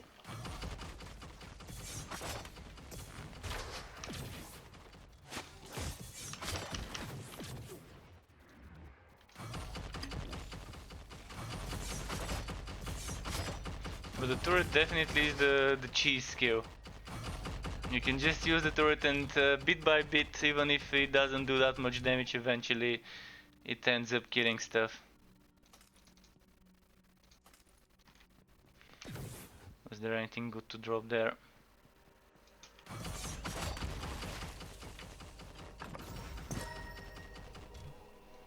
Okay, nothing too fancy.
Ah, fuck.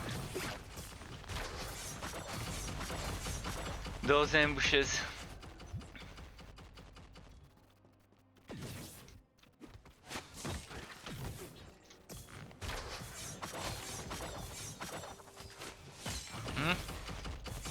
Thought they all died.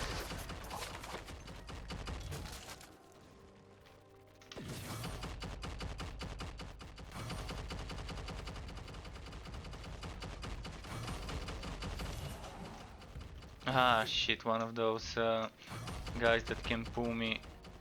I'm gonna try and pull him somewhere where I can actually see where he is.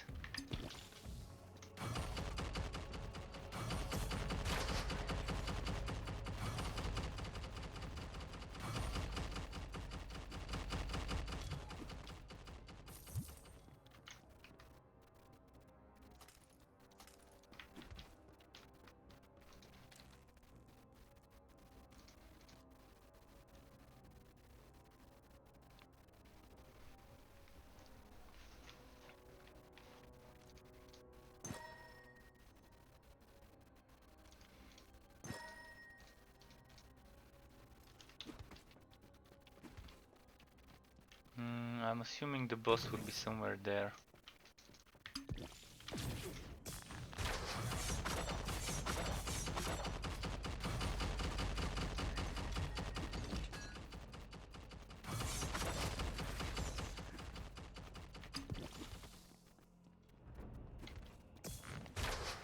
Yeah, the boss definitely will be in this zone. But not right now. Need to kill some more enemies.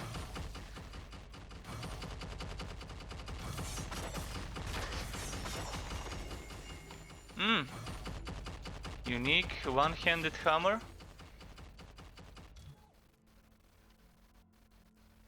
Or is it two-handed hammer? I think it's two-handed hammer, yeah. Frost damage. Frost resistance score. Freeze chance score on frost damage. And frost damage flat to attacks, which is 77 to 95. I definitely want to try this one later. Want to see what it looks like. Not bad. Alright, gotta kill some more enemies, then return here for the boss fight. Because this seems like the boss area.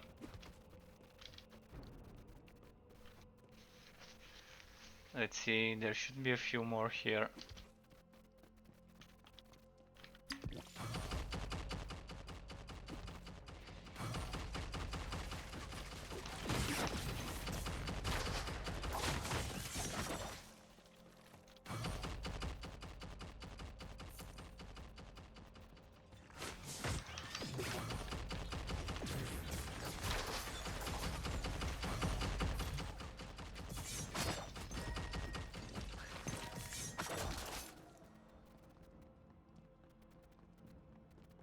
That's like a full circle. I already was here.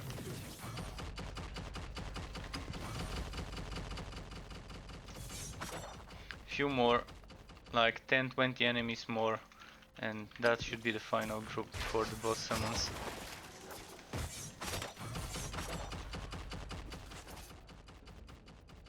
Maybe not. Alright, there we go. We can now challenge the boss.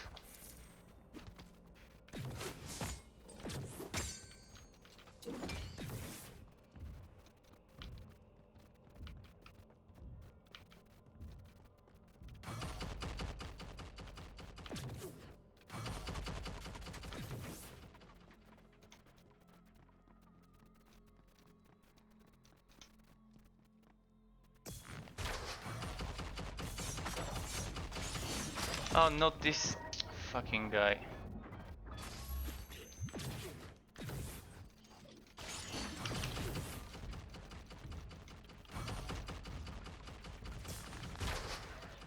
He's gonna take forever. Not much room to dodge and run away from his attacks. Terrible. Terrible layout to get one of those bosses on.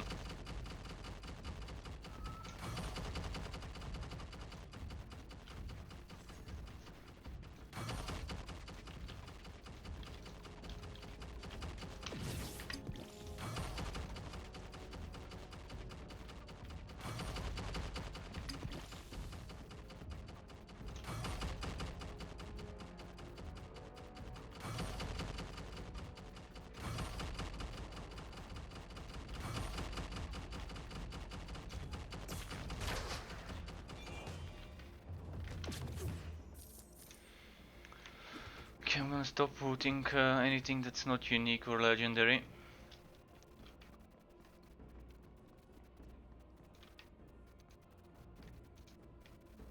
And before I move on, I'm gonna end the stream because it's 12:56 in the morning. So yeah, 56 past midnight.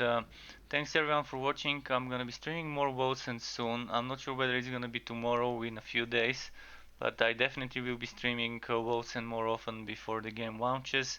And when Warhammer Chaos Bane gets updated, there will be more as well. Thanks again for tuning in, regardless on which platform. Keep it cool, folks, and until next time. Goodbye.